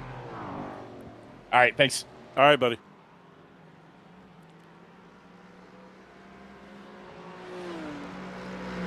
Well, a man who knows the mistake that was made. Yeah. Um, Yeah. I mean, we didn't see him spin, Paved. and that makes sense why he chose to pit, even though he was it does. trying to do the math and it didn't work. But This you is know, why. This is why kids pay attention in maths. that's right. Yeah, it's way more. It's way more important than you might realize in some situations. Yeah. Oh, I don't know when I'm going to need this in real life. Oh, Yeah. you'll need it eventually. So for something anyway. Yeah. I do think the excuse of teachers saying you shouldn't be using a calculator is absolute bull dust, though, because everyone carries a calculator in their pocket. Yes, we all do now. For Calculator is a part of modern society. Learn to use a calculator. sure. Yes, it is indeed a part of modern society. So, as we continue on, though, we have got 25 minutes and change until we get to the end of this race. A little bit over 25 minutes to the end. Actually, no, it's only about, it's less than that, actually. Sorry. Wow, my maths. Yeah. Speaking of maths. Speaking that of was off. math, yeah. 16 minutes and change Try not left to go in this sleeping race. through the class next time, folks. That's right. That's right. It was a good class. I dropped maths in year 11. Probably English about- too, since you're saying maths. Oh, there goes Kurt again. We say around. maths. We don't say math. I did English all the way through year 12.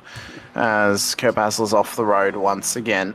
Unfortunately for him, Did he just? he had good pace, but he's just struggling in that Porsche. Wait a minute. Did he just? No, he did. Okay.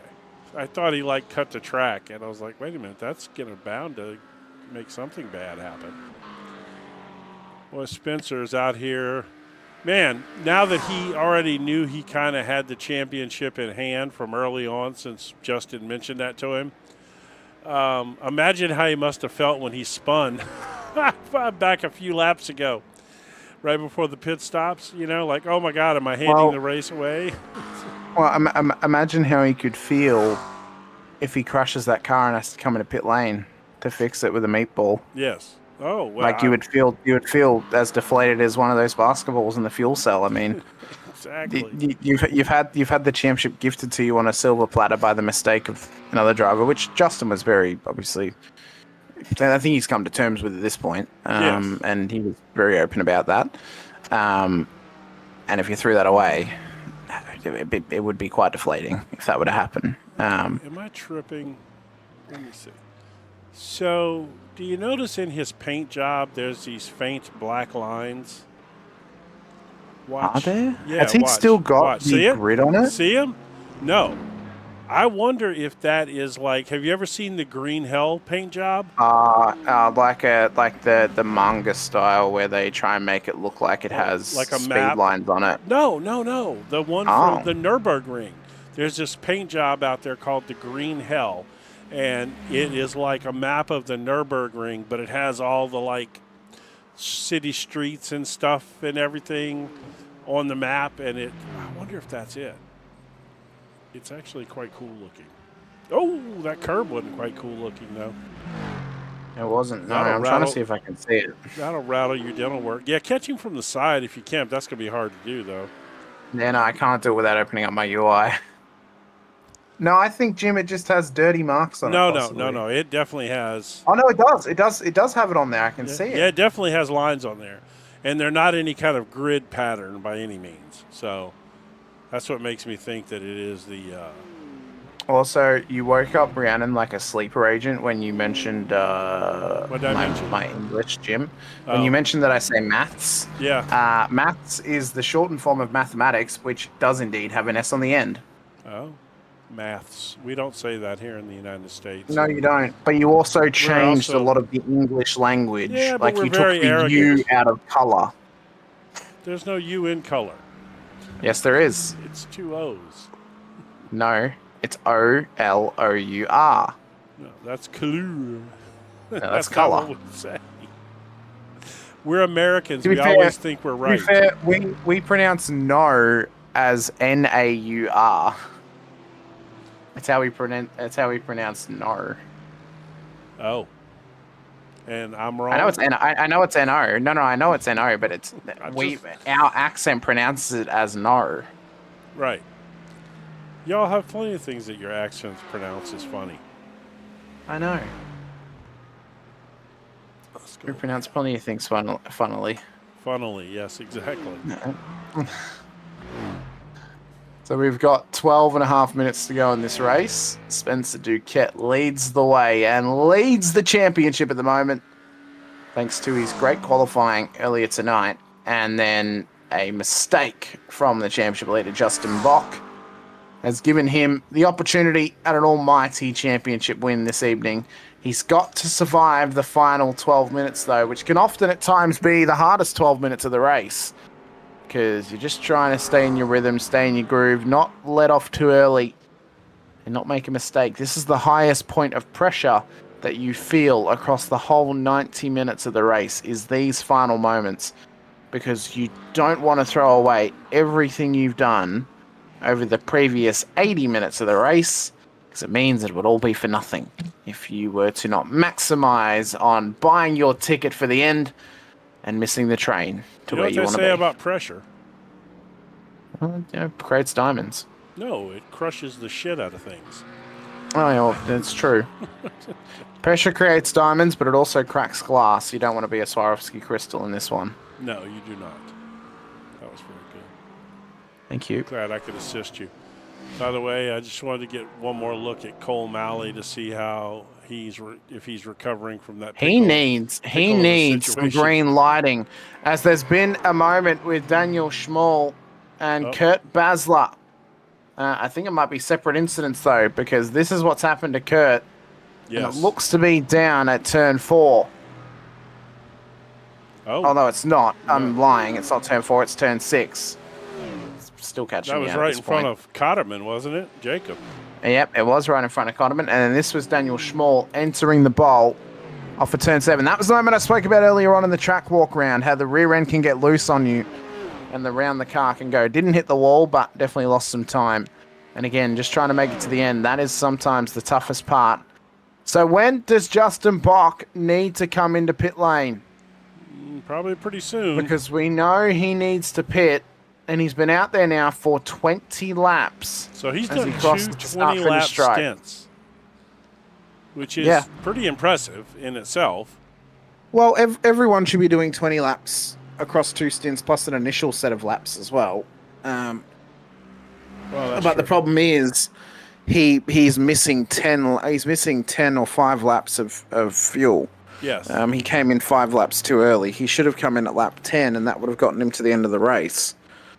So he was a little bit off with his calculations. To be fair, Justin's been a little bit off. No, I'm kidding. I'm just playing. We like Justin. I was so glad to not even know that he spun early in the race, because I didn't even realize. Because I am such the commentator's curse for him that it was wonderful knowing that I had absolutely nothing to do with that whatsoever. Well, he's done a fair effort this season. He took the championship lead only a few rounds ago, and unfortunately he's not been able to capitalise and try and win himself a title here in Season 3 of the GT Challenge. It's not over just yet. It's not over until the fat lady sings, but... How rude. You don't even know if the fat lady's got a voice.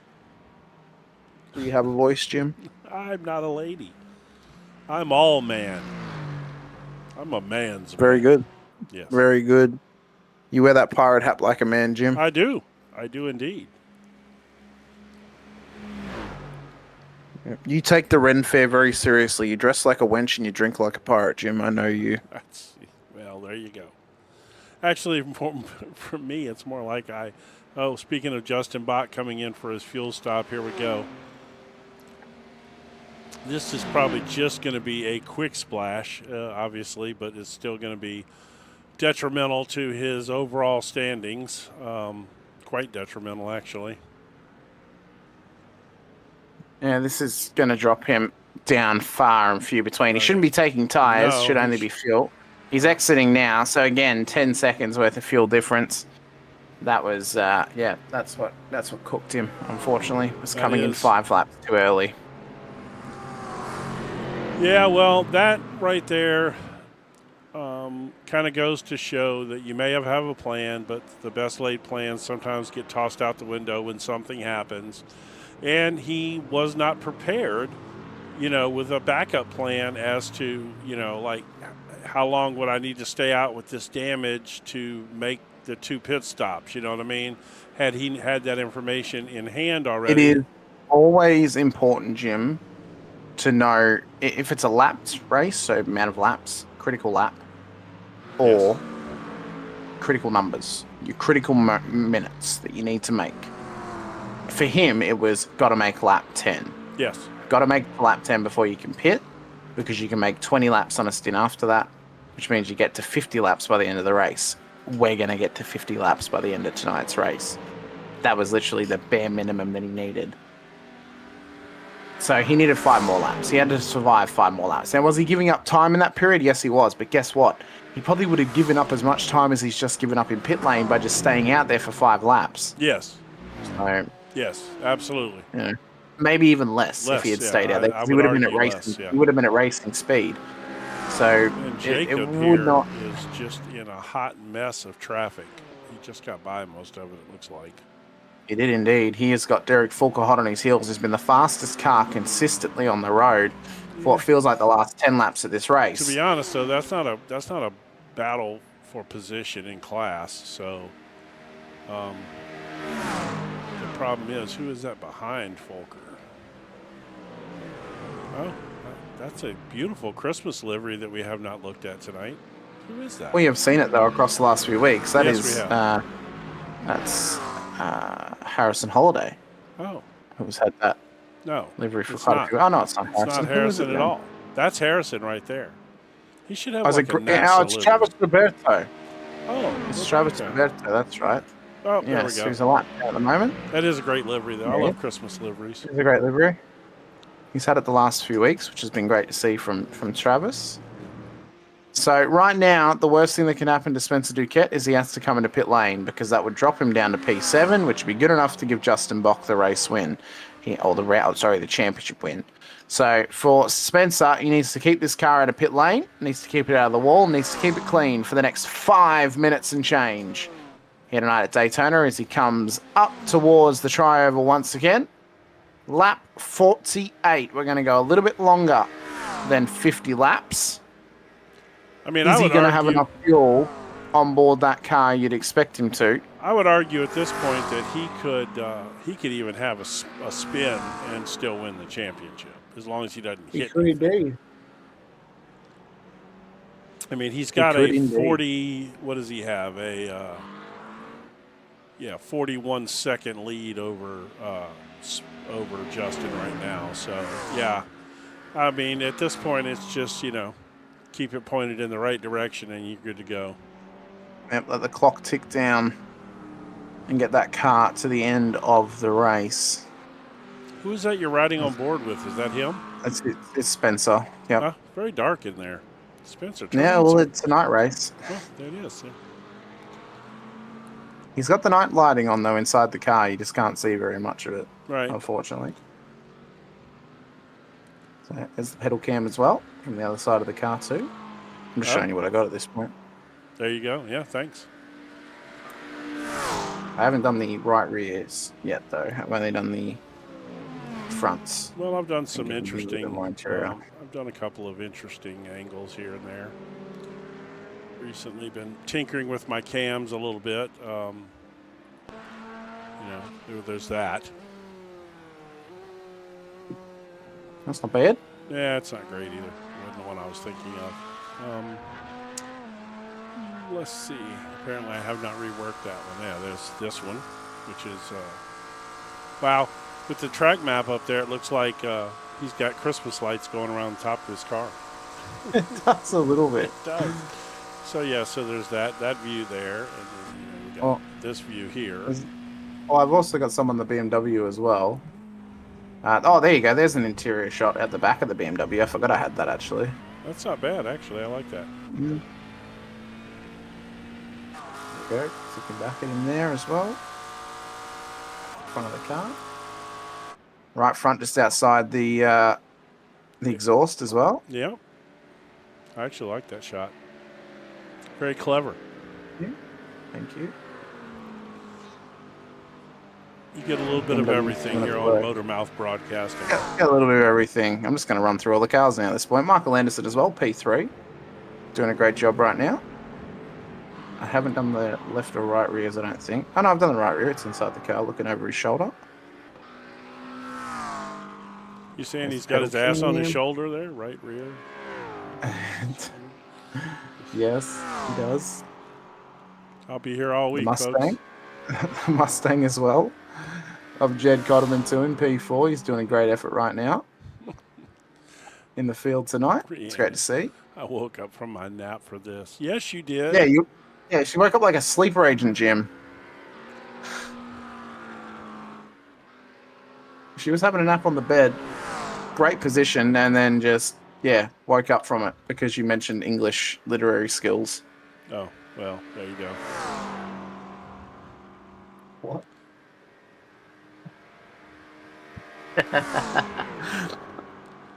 Spencer Duquette. She had to wake up one more time to see me. It's the last time we're going to be together this year. Well, we've got one lap to go, Jim, in this race. Lap 50 here tonight. We are in the white flag zone now here at Daytona. Do I even want to know what's going on over there? I probably don't. I'll tell you afterwards. Thanks. You're welcome. So one lap for Spencer Duquette to survive. The other titles have already been decided. Jed Cotterman finishing out the season. He was already the Pro-Am champion. The GT4 champion couldn't make it tonight in Lance Campbell. He had won, though, by nearly 1,000 points in the championship. Missing tonight means he didn't click over the very impressive 1,000-point victory buffer. But what it has been is an incredible end of the season, returning home to MotorMouth Broadcasting, and ready for a full season in 2026, Season 1 of iRacing as well. It'll all start at the start of January, of course, and be a fun time to go racing once again with sports car action in the GT Challenge. Spencer Duquette will roll around and down towards the bus stop chicane once again. Justin Bach had a boo-boo. Did he? Yeah. Oh, well. As we run through the Le Mans chicane for the final time for Spencer Duquette in the GT3 Pro class. He led the championship when the series returned to the channel. He lost it to Justin Bach halfway through. And as he comes up towards the tri-oval, and he passes pit entry, Spencer Duquette is the GT Challenge Pro Champion as he wins in Daytona this evening. Stephen Smith, who is a further 13.5 seconds back, will take P2 tonight. Michael Anderson in P3. Jed Cotterman will take home the GT3 Pro-Am Championship for himself after doing possible things to his son's collarbone. And Lance Campbell, well, he had already won the GT4 Championship this season. John Voigt has already won the GT4 class tonight. He crossed the line just after Jed, so he's already won out on that one. Cotterman Jr. takes home P2 tonight in the GT3 Pro-Am class. Kurt Basler, who started on pole tonight, had great pace, but unfortunately the consistency just wasn't there for him. P3 in the end for the GT3 Pro-Am class this evening. It was a great race and a great season, and it's a championship for Spencer Duquette. Yes, indeed. What a year. Spencer, congratulations. Championship is yours after gaining 8 points in qualifying tonight. We're just watching you roll back around towards the Le Mans chicane once again. Did everything you needed to in the end. Justin unfortunately made a mistake, which made his night pretty much impossible. Made your night a lot easier. But you are the champion, sir. Congratulations. Thank you, gentlemen. This is not. I wasn't even sure if I was going to be able to turn up to this race. Was not feeling well today, so I was not sure what was going to happen. I'm sure Justin wishes you hadn't at this point. I'm kidding. Yeah, we had kind of joked about it, about whether I was coming tonight because the race was so tight. You know, I had to qualify real high because 19 points with only a 20-point spread between positions was going to be very, very tight. Yes, and it turns out that it was, and his little early second lap incident ended up costing him a shot at the championship tonight. That was really unfortunate. I was really hoping for a really good battle between us. You know, some of these guys, Derek's been fast all season, you know, for the season he was here. So I was just hoping to finish and get to the end. Well, you did. I vote we should have reset the points when they moved back over to MotorMouth. No. Yeah. That wouldn't have been fair. Yeah, it would have made the championship. Yeah, it would have been a little rough for the guys who had been here from the start, but it's you know, next season we're going to come out swinging with you guys from the start. Absolutely. Got all kinds of good things coming next season. Oh, it's going to be nice to have excellent broadcasting all season long for another 12 weeks of fun. We're getting replaced again? Oh, no. Well, certainly hope not. Me too. I just didn't realize. Well, right, Spencer, congratulations on your championship and your race win tonight as well. We so appreciate your time. Is there anyone you want to give a shout out to before we let you go this evening? Just a few. Obviously Justin and Jed, you know, and Jacob. We've been hanging out all season, you know, hanging out in Discord. You guys, everybody at MotorMouth, really enjoyed the broadcast, and all the sim coach guys, you know, Josh, Andy, Tomo, Sam, all those guys, you know. It's been that's where all the training comes in. That's why we run it on the car. We've done an excellent job this season, Spencer. Reap in the celebrations. Enjoy the simulated champagne as well. We look forward to seeing you back for next season as we go racing in January once again. We will see you next season. Have a good one, guys. See you then. Bye. Did you just get you got so excited there that you just decided to skip the race results and everything, or what? I'll just drag you in. We can do the results after the interviews, Jim. There Come on, we know that. There we go. Next up, we have got our GT4 winner here this evening as well, in John Voigt. John, congratulations. You tricked me. I got you there, Jim. You got to be on your toes. John, congratulations. Race win tonight. The championship was already done and dusted this season, unfortunately for you GT4 drivers, but it's a race win nonetheless here at Daytona. Good practice if you're planning to do the Raw in a couple of weeks' time, of course. But talk us through your race, talk us through your season. It's great from what we saw across the last 5 rounds. Absolutely. You could tell that the practice paid off for this race. Definitely spent a lot more time on this track and just working with some of the guys. Definitely got lucky with this one. You would think I went to the most magical place on earth because it seemed like a Mickey Mouse win for me. It's lots of vehicular terrorism across, unfortunately, the different cars, but it was good to keep the pace, and that was the thing, is just consistency across the different laps, and ultimately led to the win. I feel like this guy ought to be in the broadcast booth with us. It sounds like a great pit lane reporter, by the way. Right, he could be our new pit lane reporter next season. By the way, your camera was not working again tonight. I saw that it was up. I saw that it was supposed to be up, but it never had an image displayed. So I even put it on a different computer, and if it's still not working, it must be something with OBS Virtual Cam. I'll have to look into that. Yeah, that's what I'm thinking, because like it shows that you're connected to the room, it just does not show that there is a camera image. So I gotcha. I'll have to look into that. Yeah, you might be our pit lane reporter for the future. So no, I'm just kidding. But go ahead, Hamish. I'm off the rails completely at this point. Well, John, you drove fairly decent season this season. Any changes coming for next season of the GT Con? How rude is that? No, I mean it started off struggling a little bit, and some of the races I wasn't able to make, so we weren't just trying to get some of those points back. Yeah. We didn't see so any it. You came to life. You came to life when we came back on air. Exactly. And I know with next season, I will be in the Porsche new livery, so it'll definitely be a lot of fun to look ahead to. Oh, Well, all you right. drove very, very well Oh, there we go. Now it's very tonight, well. John. Well, no, but tonight, Jim. Jim, the championship was won by nearly 1,000 points. I mean, I can only be so gracious at this point, but for John though, for your I'm season, just you wreaking drove. havoc. Don't mind me. You are indeed, John. We look forward to seeing you back again next season, though. New car, new livery, and seeing And a how that can better help you camera towards. image. Apparently, Yes. Yes. Yes. I will look up documentation and try and resolve. I should know how to fix some of this stuff. I mean, it's probably something super simple. My guess is that possibly the way that your maybe iRacing name, if you're not using the exact same iRacing name or something weird, maybe, I don't know.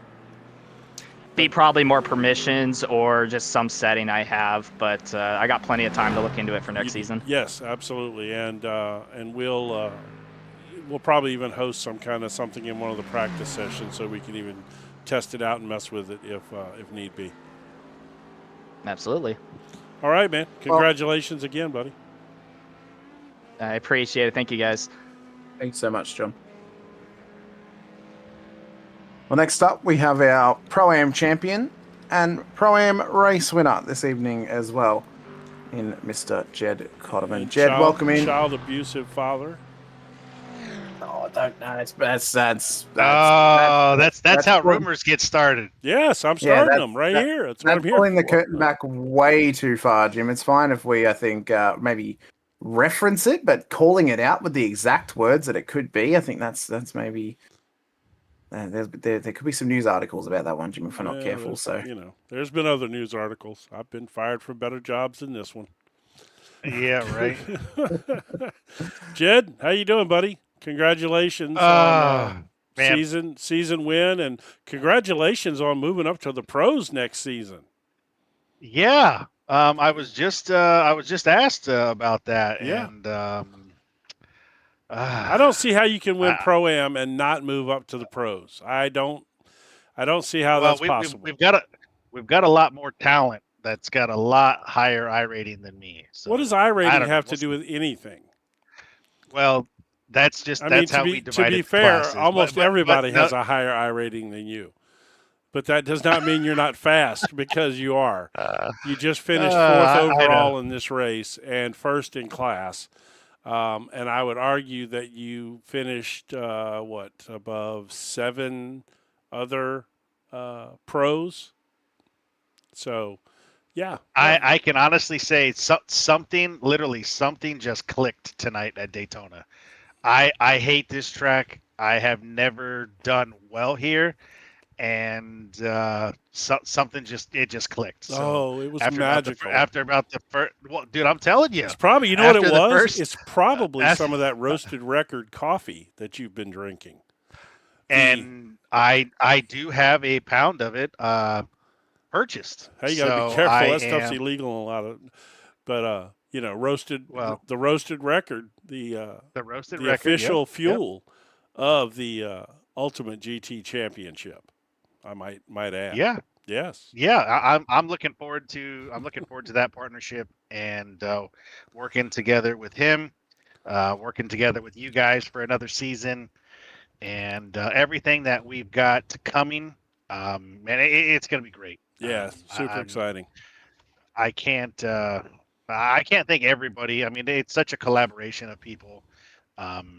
Starting from the top all the way down to. Well, you don't have to name me first. I mean, just at any point in time. Well, I mean, you don't have to say right from the top. You don't have to go right up there. But hey, by the way, since we do have you in here real quick, I'm going to pop up the schedule real quick, and it's going to cover your face on the screen, which makes it even that much better. But that's our schedule for next season. We got up there. You're probably going to be on a bit of a delay, but this is the. Nope, I see it. Yeah, this is the delay for. Oh, that's right. You're in the booth, so you can see that. So yeah, this is our schedule for the upcoming season, starting on January the 9th at arguably one of the most iconic tracks in all of sim racing. It's been on like every sim racing game since like the 1800s.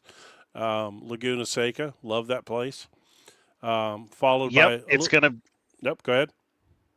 Oh, I'm gonna say, yeah. The next season is gonna be the Americas tour. Yes. So Canada, North America, and we're gonna go to Interlagos in Brazil. Yep. So that would be South It's America. well, okay, yeah, but Americas. Yeah, no, I had to cover it all. But yeah. No, Hang it on, is- hang on, hang on, hang on, hang on, hang on. What did you just say, Jim? Did you say Mexico's in South America? No, that's because you're not listening and you're over there doing whatever with your partner instead of paying attention. Because no, we were talking about Interlagos, Okay, which is in so- South Yeah, America. Brazil. Yes. If you were Yep, paying yep. attention, you would know that. But clearly, you were not paying attention. No, I was looking at my phone. So Hamish needs some of that artesian coffee that we're talking. he does. He does need some of that artisan coffee. That's right. That The will shipping cost you a charges pretty to- penny to send that to I was me. going to say the shipping charges to Australia might not be worth it though. But if anybody could make that happen, the Roasted Record could. That's for sure. So we're Yeah. going to take a little break off after Laguna Seca for a week there to get in the Yeah, we're gonna let the everybody roar. do the Daytona 24 and all that. So Yep, and then coming back on the 23rd for Long Beach, followed by Mexico, Road America for a 90-minute race at the, I guess, like midway or whatever point of the season. Anyway, a 90-minute race at Road America, followed by Indianapolis, Circuit Gilles Villeneuve, Interlagos, which is also going to be the other 90-minute race that has recently just changed, if I'm not mistaken, right? Is that correct? Jed? yeah, it was gonna be Watkins Glen, but because of the lighting issues, Interlagos does have a little bit of track lighting. I'm being told. So, Yeah, that's what they're yeah, saying. we switched it up a little bit. And Jed, can I make a request? oh, here we go. Can we Yeah, change buddy. VIR for Miami, please? Miami is terrible. So is VIR, but at least it's a new track. Well, I got Mexico in there. That's Well, going to be Mexico's new great. to us. Well, that's true, new to us, but he does have a point there with Miami, that it is new and exciting, and you don't like it, Jed? It's not for you, is it? No, I'm not a fan. But How many laps have you put I'm in just around none. there? Okay, so that You right called there, me out. You called me out. Yeah. It's all good. It's all good. right? So yes, I mean, to be fair, it is very hard to pass at VIR. So there's See, that. I just did a 3-hour endurance race there, and So finished it's also Q2. a I paddock. love it. I mean, I wouldn't mind the Roval, the Charlotte Roval. oh no, That'd be nice. That's That the worst. that I was Miami gonna say, Homestead that was a before that. consideration. Do Oh, Miami don't tempt me Homestead. with don't tempt me with a good time, Jim. I love I Miami know. Homestead. I know you do. I mean, I personally would like to see Miami in that spot just because I think it's cool and it's new, and I love new things.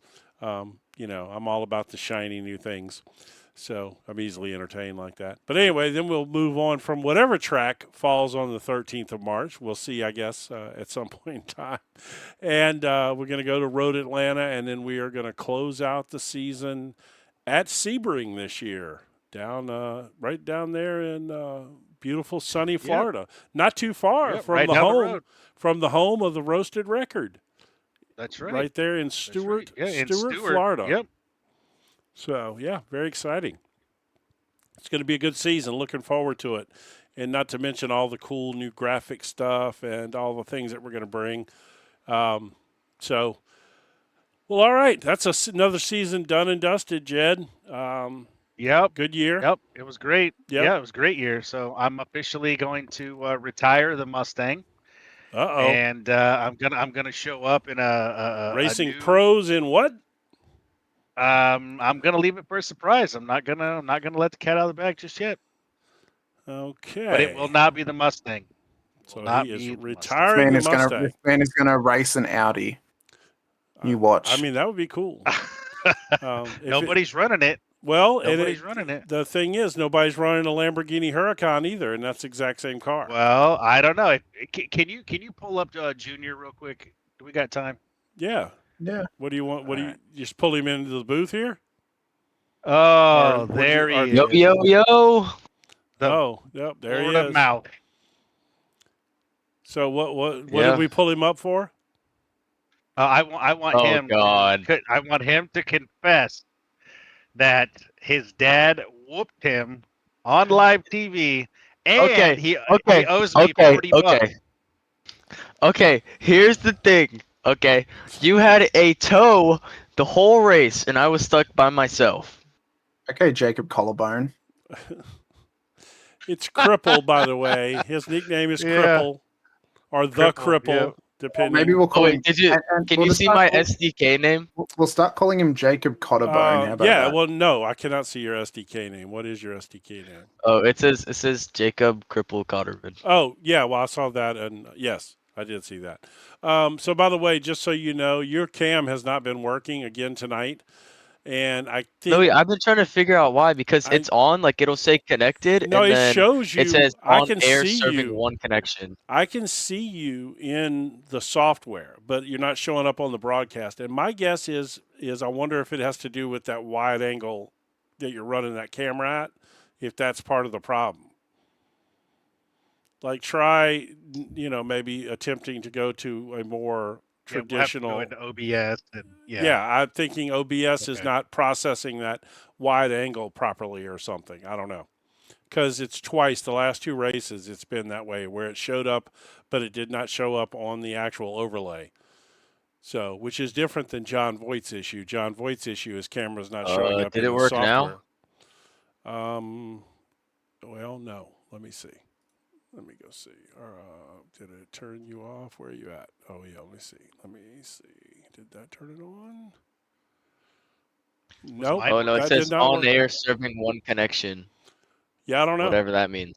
I don't know. I have no idea what that is, but just you need to tinker with that over the off season. We would Yeah. we yeah, well we'll get it. We'll get it. wait a minute, you're wearing We'll get it are you wearing a sleeveless shirt? Oh no, okay, he's just like taped up or what? Oh, it's just little short sleeves, like little. Okay, I was gonna say you probably It's my shouldn't- shirt from when I Only was you can 12. see You it, Jim. I probably- can't see this. You so, probably should you not know. unveil those arms on national television at that size anyway. So you, Thunder and lightning over there. yeah, yeah, there ain't no thunder. There What may are you be plenty saying? of Are you lightning. saying my muscles are too big? I didn't see any muscles. Yeah, I was I- gonna say, yeah, we don't see much, but What I your little see is scrawny ass. I see like skeleton bones with some skin draped over them, but that's another story entirely. But anyway, this broadcast has gone completely off the rails, and not the fact that I don't love the fact that Jed is paying for every minute of this while we abuse his Yeah, son. that's good. It's Yeah. it's all wonderful. He's getting used to it. He's getting used to it. It's part of it. yeah, He well, wants to yeah, run with the big boys. He's got to act like That's right. You know, run with the big dogs. You gotta. Well, I told my son- dad he should be pro, so I He can should- win all the races. Well, he should be pro, and he should be pro. He won. By the way, what is wrong with your I rating, Jacob? The only person What I've do you seen mean? with a lower I rating than your father is you. I do more officials than him, and people don't know how to drive. Oh, okay. A very You see a interesting way pattern- of saying that you have a skill issue, Jacob. So what I is was gonna- funny is that there are guys out there who have 12,000 I ratings, and they drive in officials as well. It's crazy because that's like where you develop your I rating. And there are guys out there that have like 10, 12,000 I ratings, and they drive in officials too. How does that work? I'm so confused. young Padawan is learning patience. Wait a minute. Are you? This is coming from the guy with a 1,200 I rating. Actually, I can't talk. I need to learn how to like. mine's pull lower stuff than- at stop Mine's signs. lower than both of y'all's, just so you know. I just thought that was funny. But anyway, yes, patience. In case you can go back to any broadcast that Hamish has ever done, and I'm pretty sure that he has said that everyone needs patience. That's his favorite word. I And appreciate yet not every everybody driver's listens to me. No, not everyone does listen to you. But all right, guys. Well, I guess we're gonna call it a night here since Yep. Let's do it. we've had a great season. Super looking forward to a couple of weeks away when we get to kick it off and get back going on the new season, unveil all the new stuff, new track maps, new graphics, new grids. We're bringing it all. It's going to be wonderful. I'm gonna win. There you go. Now you got to stay out of the field hospital first. Okay. Yeah. That's right. All right, let's let him go, Jacob. Yes, we're out of here. All right, Hamish. Say goodnight, Hamish. Good night, Hamish. There you go. All right. See you guys. Later. Bye. Oh. Well, it's another season over and done with. It's another year done and dusted with as well. Our, second year that we've broadcasted together, Jim. First year we've done it together on, obviously, MotorMouth Broadcasting. Yes, Comes to an end. it does. And we look ahead to 2026 and we look ahead to the wonderful things that are coming as well, including the next season of the MotorMouth Broadcasting GT Challenge. Well, except for Should it won't come be your that. way. It won't be that next Okay. season. It's going to be. Or what will it be next season? It's going to be the new league name, as we saw earlier, will be the Full Throttle Nation, and this will still be the Ultimate GT Championship. It'll be the Ultimate GT Championship, brought to you Yep. by the Roasted Record. Very good. Yes. Well, we look forward to that season coming your way, beginning in the first week of January as well. So January 8th, we'll be back with you once again. You guys can find it all right here on MotorMouth Broadcasting. So be sure to hit the like button and subscribe to the bell icon too, so you're notified whenever we go racing once again. I've got one more to go in 2025. Jim, I don't know how many more you've got to go in 2025, but a few. my run ends on Saturday, and then I'm back on my time, 5th of January, for a double header for myself. I've got some NASCAR stuff in the morning for me, in the evening for the US viewers out there, and then I've got a Porsche Cup race in the evening for me, in the early morning for the US viewers out there as well. So it's going to be a big start to the year for myself, but very so quickly the circus gets running again, so it's not too long that we're away for, but you guys can track along with us for the beginning of 2026 across both MotorMouth Broadcasting if you want to see all of Jim's work, some of my work, but all of Jim's work. And over Well, on no, Infinity not all of Broadcasting, my work, if you actually. wanna- Well, but the vast majority of your work Everywhere. on MotorMouth Broadcasting, and then the vast majority of my work over on Infinity Broadcasting as well. I'm only 13 subscribers away from 300. I'd love to get there by the end of the year. So if you want to come and support me, you go find me over in Infinity Broadcasting. Yes, If go I can give them a subscribe and a like and all Yeah. those things.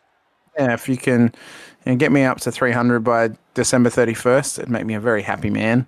Be a great way for me to start the new year. But big thank you to everybody who has joined us here this evening as well. Here at MotorMouth Broadcasting, there's a couple more to go for the year before it's all wrapped up on the channel. But for the final time in 2025, for me at least here, it's been great to be with you. We look forward to 2026. And until then, I hope you have a Merry Christmas, a happy holidays, a happy Hanukkah as well for this week, and a very safe and happy New Year too. And until next year, stay safe, drive hard, and as always, bye for now.